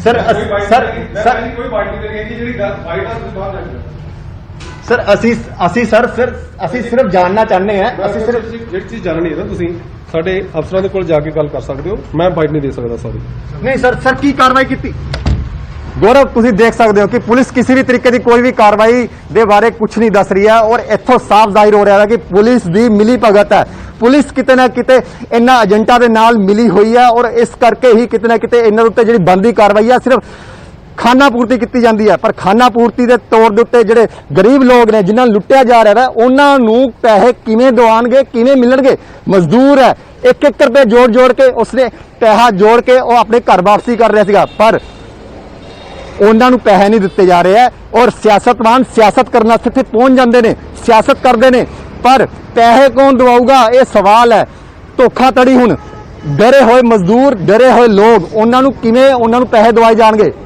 ਗੌਰਵ ਵੱਡਾ ਸਵਾਲ ਜ਼ਰੂਰ ਹੈ ਠੀਕ ਹੈ ਤੁਸੀਂ ਨਜ਼ਰ ਬਣਾਏ ਰੱਖੋ ਕੋਸ਼ਿਸ਼ ਕਰੋਗੀ ਜੇਕਰ ਅਸੀਂ ਪੁਲਿਸ ਵਾਲਿਆਂ ਨਾਲ ਵੀ ਗੱਲਬਾਤ ਕਰ ਸਕੀਏ ਕਿਉਂਕਿ ਦੋਵੇਂ ਧਿਰਾਂ ਸਾਹਮਣੇ ਆਉਣੀਆਂ ਚਾਹੀਦੀਆਂ ਨੇ ਜਿਹੜੀ ਦੂਜੀ ਧਿਰ ਬੱਸ ਵਾਲੇ ਨੇ ਉਹ ਕਿੱਥੇ ਦੇ ਸੀ ਤੇ ਉਹਨਾਂ ਦੇ ਵੱਲੋਂ ਹੁਣ ਕੀ ਕਾਰਵਾਈ ਕੀਤੀ ਜਾ ਰਹੀ ਹੈ ਬੱਸ ਵਾਲਿਆਂ ਦੇ ਉੱਤੇ ਪੁਲਿਸ ਦੇ ਵੱਲੋਂ ਕੀ ਕਾਰਵਾਈ ਕੀਤੀ ਜਾ ਰਹੀ ਹੈ ਤੇ ਸਭ ਤੋਂ ਇੰਪੋਰਟੈਂਟ ਇਸ ਸਮੇਂ ਹੈ ਕਿ ਇੱਕ ਪਾਸੇ ਤਾਂ ਜਿਹੜੇ ਪ੍ਰਵਾਸੀ ਮਜ਼ਦੂਰ ਨੇ ਇਹ ਆਪਣੇ ਘਰਾਂ ਨੂੰ ਵਾਪਸ ਜਾਣਾ ਚਾਹੁੰਦੇ ਨੇ ਪਿਛਲੇ 15-20 ਦਿਨਾਂ ਦੇ ਵਿੱਚ ਇਹਨਾਂ ਦੇ ਕੰਮਕਾਜ ਕਾਫੀ ਪ੍ਰਭਾਵਿਤ ਹੋਏ ਨੇ ਤੇ ਇਸ ਵਿਚਾਲੇ ਇਹਨਾਂ ਨੇ ਪੈਸੇ ਇਕੱਠੇ ਕਰਕੇ ਦਿੱਤੇ ਹੋਣੇ ਆ ਇਹ ਬੱਸ ਵਾਲਿਆਂ ਨੂੰ ਜਿਸ ਤਰੀਕੇ ਨਾਲ ਇਲਜ਼ਾਮ ਲਗਾ ਰਹੇ ਨੇ ਇੱਕ ਪਰਿਵਾਰ ਦੇ 3-3 4-4 ਲੋਕ ਨੇ ਜੇ 2-2 3-3 ਹਜ਼ਾਰ ਇੱਕ ਸ਼ਖਸ ਦੇ ਇੱਕ ਸੀਟ ਦੇ ਦਿੱਤੇ ਨੇ ਤਾਂ 10-12 ਹਜ਼ਾਰ ਦਿੱਤੇ ਹੋਣਗੇ ਬੱਸ ਦੇ ਵਿੱਚ 50 ਦੇ ਕਰੀਬ ਸੀਟਾਂ ਨੇ ਜੇ ਸਾਰੀਆਂ ਸੀਟਾਂ ਹਾਲਾਂਕਿ ਸਾਰੇ ਤਾਂ ਭਰਨ ਦੀ ਇਜਾਜ਼ਤ ਹੈ ਨਹੀਂ ਪਰ ਜੇਕਰ ਸਾਰੀਆਂ ਸੀਟਾਂ ਦੇ ਉੱਤੇ 20 ਲੋਕਾਂ ਨੂੰ ਬਿਠਾ ਕੇ ਲਿਜਾਣ ਦਾ ਦਾਅਵਾ ਕੀਤਾ ਗਿਆ ਹੋਵੇ ਤਾਂ ਇੱਕ ਵੱਡੀ ਅਮਾਉਂਟ ਤੁਸੀਂ ਕਹਿ ਸਕਦੇ ਹੋ ਕਿ ਜ਼ਰੂਰ ਇਸ ਜਿਹੜੇ ਬੱਸ ਦੇ ਆਪਰੇਟਰ ਸੀ ਜਾਂ ਜਿਹੜੇ ਇਹਨਾਂ ਦੇ ਨੁਮਾਇੰਦੇ ਸੀ ਉਹਨਾਂ ਦੇ ਵੱਲੋਂ ਇਕੱਠੇ ਕੀਤੇ ਗਏ ਹੋਣੇ ਆ ਖੈਰ ਕਾਰਵਾਈ ਕਿਵੇਂ ਹੋਏਗੀ ਕਦੋਂ ਹੋਏਗੀ ਪੁਲਿਸ ਚੌਂਕੀ ਦੇ ਸਾਹਮਣੇ ਸਭ ਕੁਝ ਹੋ ਰਿਹਾ ਹੈ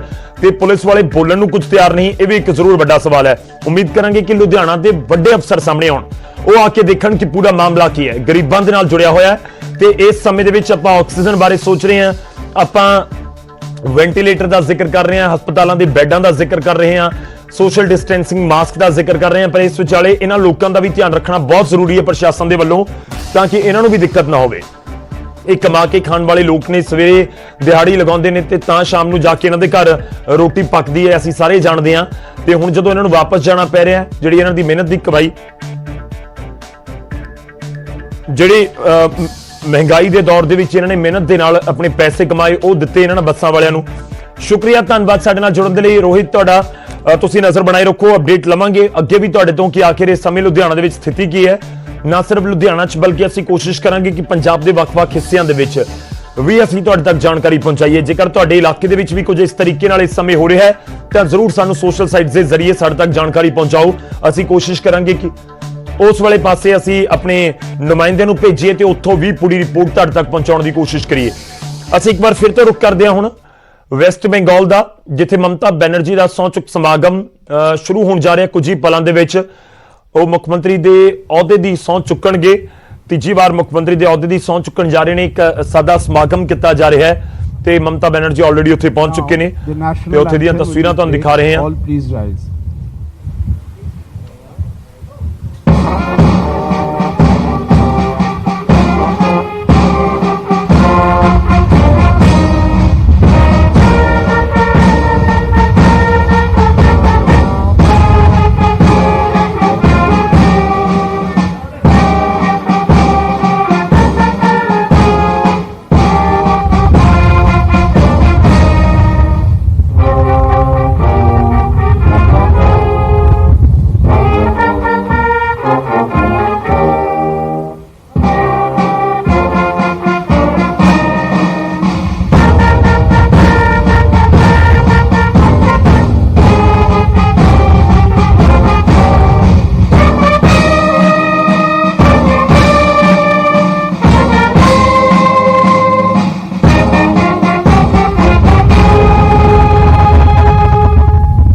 I request the permission of the Honorable Governor to commence the proceedings. Please be seated.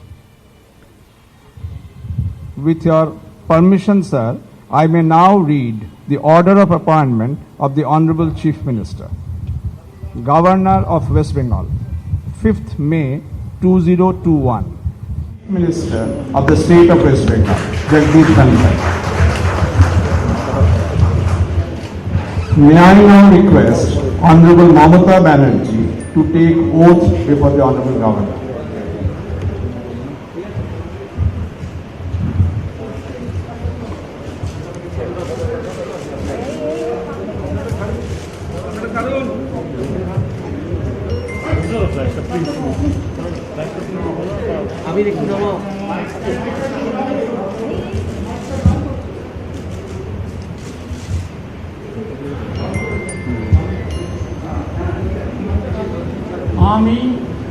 আমি মমতা ব্যানার্জি ঈশ্বরের নামে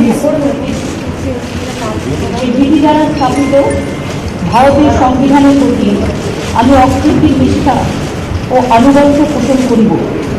আমি ভারতের সার্বভৌমত্ব ও অখণ্ডতা রক্ষা করিব।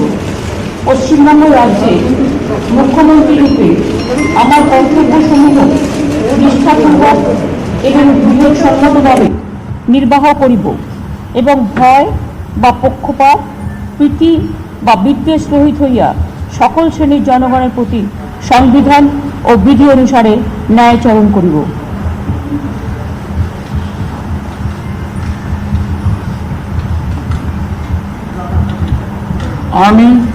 আমি মমতা ব্যানার্জি ঈশ্বরের নামে শপথ করিতেছি যে পশ্চিমবঙ্গ রাজ্যের মুখ্যমন্ত্রী রূপে যে কোনো বিষয়ে যাহা আমার বিবেচনার জন্য আনিত হইবে বা আমি জ্ঞাত হইব তাহা মুখ্যমন্ত্রী রূপে আমার কর্তব্যসমূহের যথাযথ নির্বাহের জন্য যেরূপ আবশ্যক হইতে পারে তদাতিরেকে আমি প্রত্যক্ষ বা পরোক্ষভাবে কোনো ব্যক্তি বা ব্যক্তিগণের নিকট জ্ঞাপন করিব না বা প্রকাশ করিব না।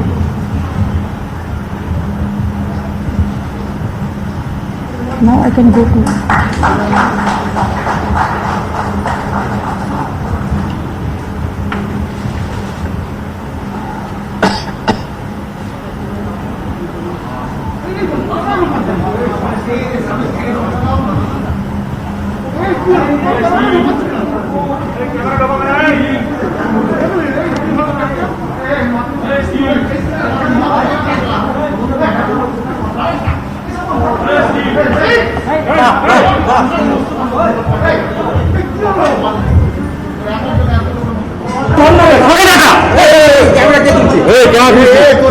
এত লোকের নষ্ট হচ্ছে ওই টাকলা তোর একার জন্য সবাই নষ্ট হচ্ছে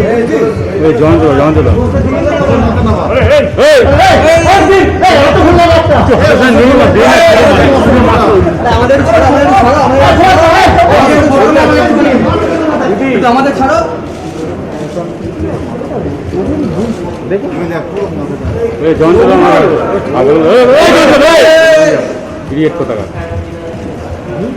বললাম না আলাদা জাতের গ্রহের না ওরা।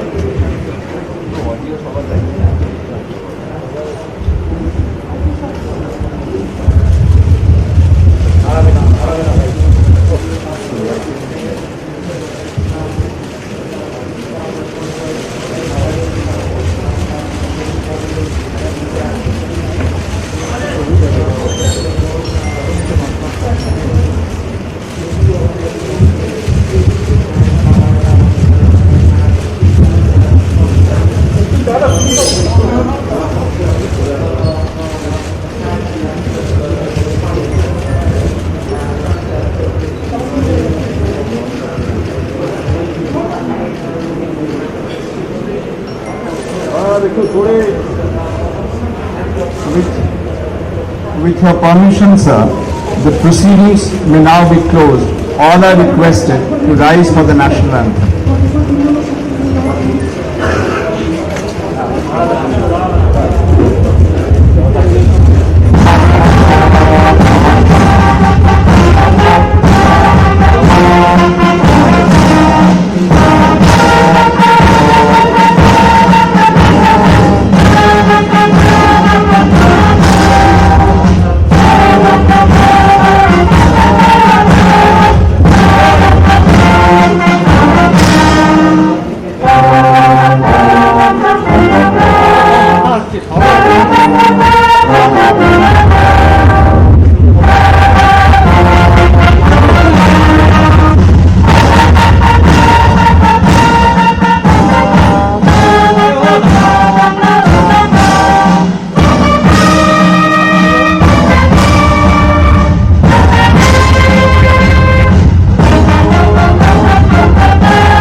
अरे भाई बोस भाई कौन डाला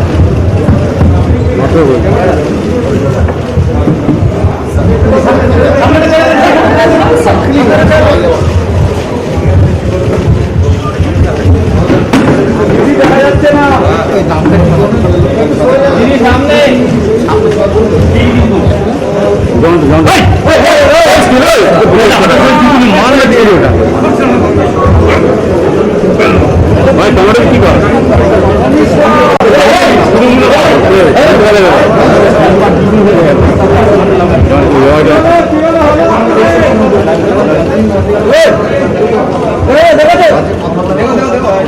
स्टील टमाटर की कार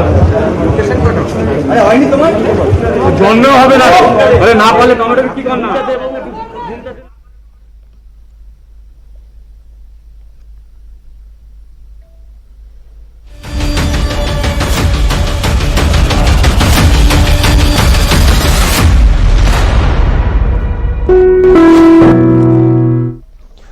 ਹੁਣ ਅੱਗੇ ਵਧਦੇ ਅਗਲੀ ਖਬਰ ਦਾ ਰੁਖ ਕਰਦੇ ਹਾਂ। ਵੈਕਸੀਨੇਸ਼ਨ ਦੀ ਪ੍ਰਕਿਰਿਆ ਦੇ ਵਿੱਚ ਤੇਜ਼ੀ ਲਿਆਉਣ ਦੇ ਲਈ ਪੰਜਾਬ ਕਾਂਗਰਸ ਵੀ ਅਹਿਮ ਭੂਮਿਕਾ ਨਿਭਾ ਰਹੀ ਹੈ। ਅਬੋਹਰ ਦੇ ਵਿੱਚ ਕਾਂਗਰਸ ਵਰਕਰਾਂ ਦੇ ਵੱਲੋਂ ਟੀਕਾਕਰਨ ਕੈਂਪ ਲਗਾਇਆ ਗਿਆ।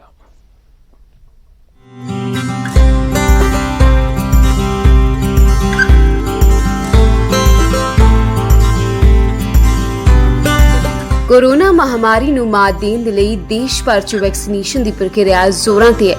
45 ਸਾਲ ਤੋਂ ਵੱਧ ਉਮਰ ਦੇ ਲੋਕਾਂ ਨੂੰ ਤਾਂ ਵੈਕਸੀਨ ਲੱਗ ਹੀ ਰਹੀ ਸੀ। ਹੁਣ 1 ਮਈ ਤੋਂ 18 ਸਾਲ ਤੋਂ ਵੱਧ ਉਮਰ ਦੇ ਨੌਜਵਾਨਾਂ ਨੂੰ ਵੀ ਵੈਕਸੀਨ ਲੱਗਣੀ ਸ਼ੁਰੂ ਹੋ ਗਈ ਹੈ। ਲੋਕਾਂ ਨੂੰ ਵੈਕਸੀਨ ਪ੍ਰਤੀ ਜਾਗਰੂਕ ਕਰਨ ਦੇ ਲਈ ਜਿੱਥੇ ਪ੍ਰਸ਼ਾਸਨ ਆਪਣੇ ਪੱਧਰ ਤੇ ਜ਼ੋਰ ਲਗਾ ਰਿਹਾ ਹੈ, ਉੱਥੇ ਹੀ ਪੰਜਾਬ ਕਾਂਗਰਸ ਨੇ ਵੀ ਚੰਗੀ ਪਹਿਲ ਕੀਤੀ ਹੈ। ਪੰਜਾਬ ਕਾਂਗਰਸ ਵੱਲੋਂ ਕੋਵਿਡ ਮਰੀਜ਼ਾਂ ਦੇ ਲਈ ਹੈਲਪਲਾਈਨ ਸ਼ੁਰੂ ਕੀਤੀ ਗਈ ਹੈ। ਪਾਰਟੀ ਪ੍ਰਧਾਨ ਸੁਨੀਲ ਜਾਖੜ ਅਤੇ ਸਿਹਤ ਮੰਤਰੀ ਬਲਬੀਰ ਸਿੱਧੂ ਵੱਲੋਂ ਇਹ ਹੈਲਪਲਾਈਨ ਸ਼ੁਰੂ ਕੀਤੀ ਗਈ ਜੋ 24 ਘੰਟੇ ਚੱਲੇਗੀ। ਇਸ ਤੋਂ ਇਲਾਵਾ ਸੁਨੀਲ ਜਾਖੜ ਵੱਲੋਂ ਪਾਰਟੀ ਵਰਕਰਾਂ ਨੂੰ ਆਪਣੇ ਪੱਧਰ ਤੇ ਲੋਕਾਂ ਨੂੰ ਵੈਕਸੀਨੇਸ਼ਨ ਦੇ ਲਈ ਜਾਗਰੂਕ ਕਰਨ ਦੀ ਵੀ ਅਪੀਲ ਕੀਤੀ ਗਈ ਹੈ। ਇਸ ਦੇ ਤਹਿਤ ਅਬੋਹਰ 'ਚ ਪਾਰਟੀ ਵਰਕਰਾਂ ਵੱਲੋਂ ਵੈਕਸੀਨੇਸ਼ਨ ਕੈਂਪ ਲਗਾਇਆ ਗਿਆ। ਇਸ ਦੌਰਾਨ 230 ਲੋਕਾਂ ਨੂੰ ਟੀਕਾ ਲੱਗਾ। ਅਬੋਹਰ ਦੇ ਹਲਕਾ ਇੰਚਾਰਜ ਅਤੇ ਸੁਨੀਲ ਜਾਖੜ ਦੇ ਭਤੀਜੇ ਸੰਦੀਪ ਜਾਖੜ ਨੇ ਕਿਹਾ ਕਿ ਸਾਨੂੰ ਹਰ ਹਾਲ 'ਚ ਦੇਸ਼ ਨੂੰ ਕੋਰੋਨਾ ਮੁਕਤ ਕਰਨਾ ਹੈ। ਸਰਕਾਰ ਨੂੰ ਵੀ ਪੰਜਾਬ ਸਰਕਾਰ ਨੂੰ ਅਸੀਂ ਵੀ ਆਰ ਅਵੇਲੇਬਲ ਆਪਣੀ ਅਬੋਹਰ ਆਪਣੀ ਆਬਾ ਦੇ ਕਾਂਗਰਸ ਪਾਰਟੀ ਦੇ ਵੋਲੰਟੀਅਰਸ ਵੀ ਆਰ ਦੇਅਰ ਸਰਕਾਰ ਦੇ ਲਈ ਅਸੀਂ ਕਿਉਂਕਿ ਇਸ ਤੋਂ ਉਹਦਾ ਕੰਮ ਨਹੀਂ ਹੋ ਸਕਦਾ। ਐਂਡ ਮੈਂ ਸਾਰਿਆਂ ਨੂੰ ਆ ਵੀ ਰਿਕੁਐਸਟ ਕਰੂੰਗਾ ਵੀ ਮਾਸਕ ਜ਼ਰੂਰ ਲਾ ਕੇ ਰੱਖੋ ਤੇ ਸਰਕਾਰ ਦੇ ਜਿੰਨੇ ਵੀ ਉਹਨਾਂ ਦੇ ਜਿਹੜੇ ਹੁਣ ਲੋਕਡਾਊਨ ਸੈਟਰਡੇ ਸੰਡੇ ਉਹਨਾਂ ਨੇ ਬੰਦ ਦਾ ਐਲਾਨ ਕੀਤਾ ਉਹਦਾ ਪਾਲਨ ਕਰੋ ਕਿਉਂਕਿ ਆਪਣੀ ਸੇਫਟੀ ਵਾਸਤੇ ਕਿਉਂਕਿ ਇਹਦੀ ਕੋਵਿਡ ਦੀ ਚੇਨ ਤੋੜਨੀ ਬਹੁਤ ਜ਼ਰੂਰੀ ਹੈ। ਦੇਸ਼ ਨੂੰ ਕੋਰੋਨਾ ਮੁਕਤ ਕਰਨ ਦੇ ਲਈ ਇਸ ਦੀ ਚੇਨ ਨੂੰ ਤੋੜਨਾ ਬਹੁਤ ਜ਼ਰੂਰੀ ਹੈ ਅਤੇ ਇਹ 100% ਵੈਕਸੀਨੇਸ਼ਨ ਦੇ ਨਾਲ ਹੀ ਸੰਭਵ ਹੋ ਸਕਦਾ। ਦੇਸ਼ 'ਚ ਤੇਜ਼ੀ ਨਾਲ ਵੈਕਸੀਨੇਸ਼ਨ ਹੋ ਰਿਹਾ ਹੈ ਅਤੇ ਪੂਰੀ ਉਮੀਦ ਹੈ ਕਿ ਜਲਦ ਕੋਰੋਨਾ ਤੋਂ ਨਿਜਾਤ ਮਿਲੇਗੀ। Bureau report news 18। ਕੋਵਿਡ-19 ਮਹਾਮਾਰੀ ਨੇ ਆਪਸੀ ਨਿਰਭਰਤਾ ਦੀ ਭਾਵਨਾ ਨੂੰ ਮਜ਼ਬੂਤ ਕੀਤਾ ਹੈ, ਜਿਸ ਦੇ ਨਾਲ ਪੂਰਾ ਦੇਸ਼ ਇਸ ਮੁਸੀਬਤ ਦਾ ਇਕਜੁੱਟ ਹੋ ਕੇ ਮੁਕਾਬਲਾ ਕਰ ਰਿਹਾ ਹੈ। ਵੈਕਸੀਨੇਸ਼ਨ ਦਾ ਦੌਰ ਜਾਰੀ ਹੈ ਤੇ ਇਸ ਵਿਚਾਲੇ ਜ਼ਰੂਰਤ ਹੈ ਕਿ ਅਸੀਂ ਆਪਣਾ ਮੋਰੀ ਯੋਗਦਾਨ ਦਈਏ, ਜਿਸ ਦੇ ਨਾਲ ਅਸੀਂ ਇੱਕੋ ਸਮੇਂ ਵਾਇਰਸ ਨੂੰ ਹਰਾਉਣ ਦੇ ਵੱਲ ਕਦਮ ਵਧਾ ਸਕੀਏ ਅਤੇ ਨੈਟਵਰਕ 18 ਇਸ ਮੁਹਿੰਮ ਦੇ ਵਿੱਚ ਹਰ ਕਦਮ ਤੇ ਤੁਹਾਡੇ ਨਾਲ ਹੈ। ਜਦੋਂ ਤੱਕ ਸਾਰੇ ਸੁਰੱਖਿਅਤ ਨਹੀਂ ਹੁੰਦੇ ਉਸ ਵੇਲੇ ਤੱਕ ਕੋਈ ਸੁਰੱਖਿਅਤ ਨਹੀਂ ਹੋਵੇਗਾ। ਇਸ ਸੋਚ ਦੇ ਆਧਾਰ ਤੇ ਕੈਂਪੇਨ ਸੰਜੀਵਨੀ ਦਾ ਟੀਚਾ ਇਹ ਯਕੀਨੀ ਕਰਨਾ ਹੈ ਕਿ ਵੈਕਸੀਨ ਪਾਉਣਾ ਸਾਰੇ ਭਾਰਤੀਆਂ ਦਾ ਅਧਿਕਾਰ ਹੈ।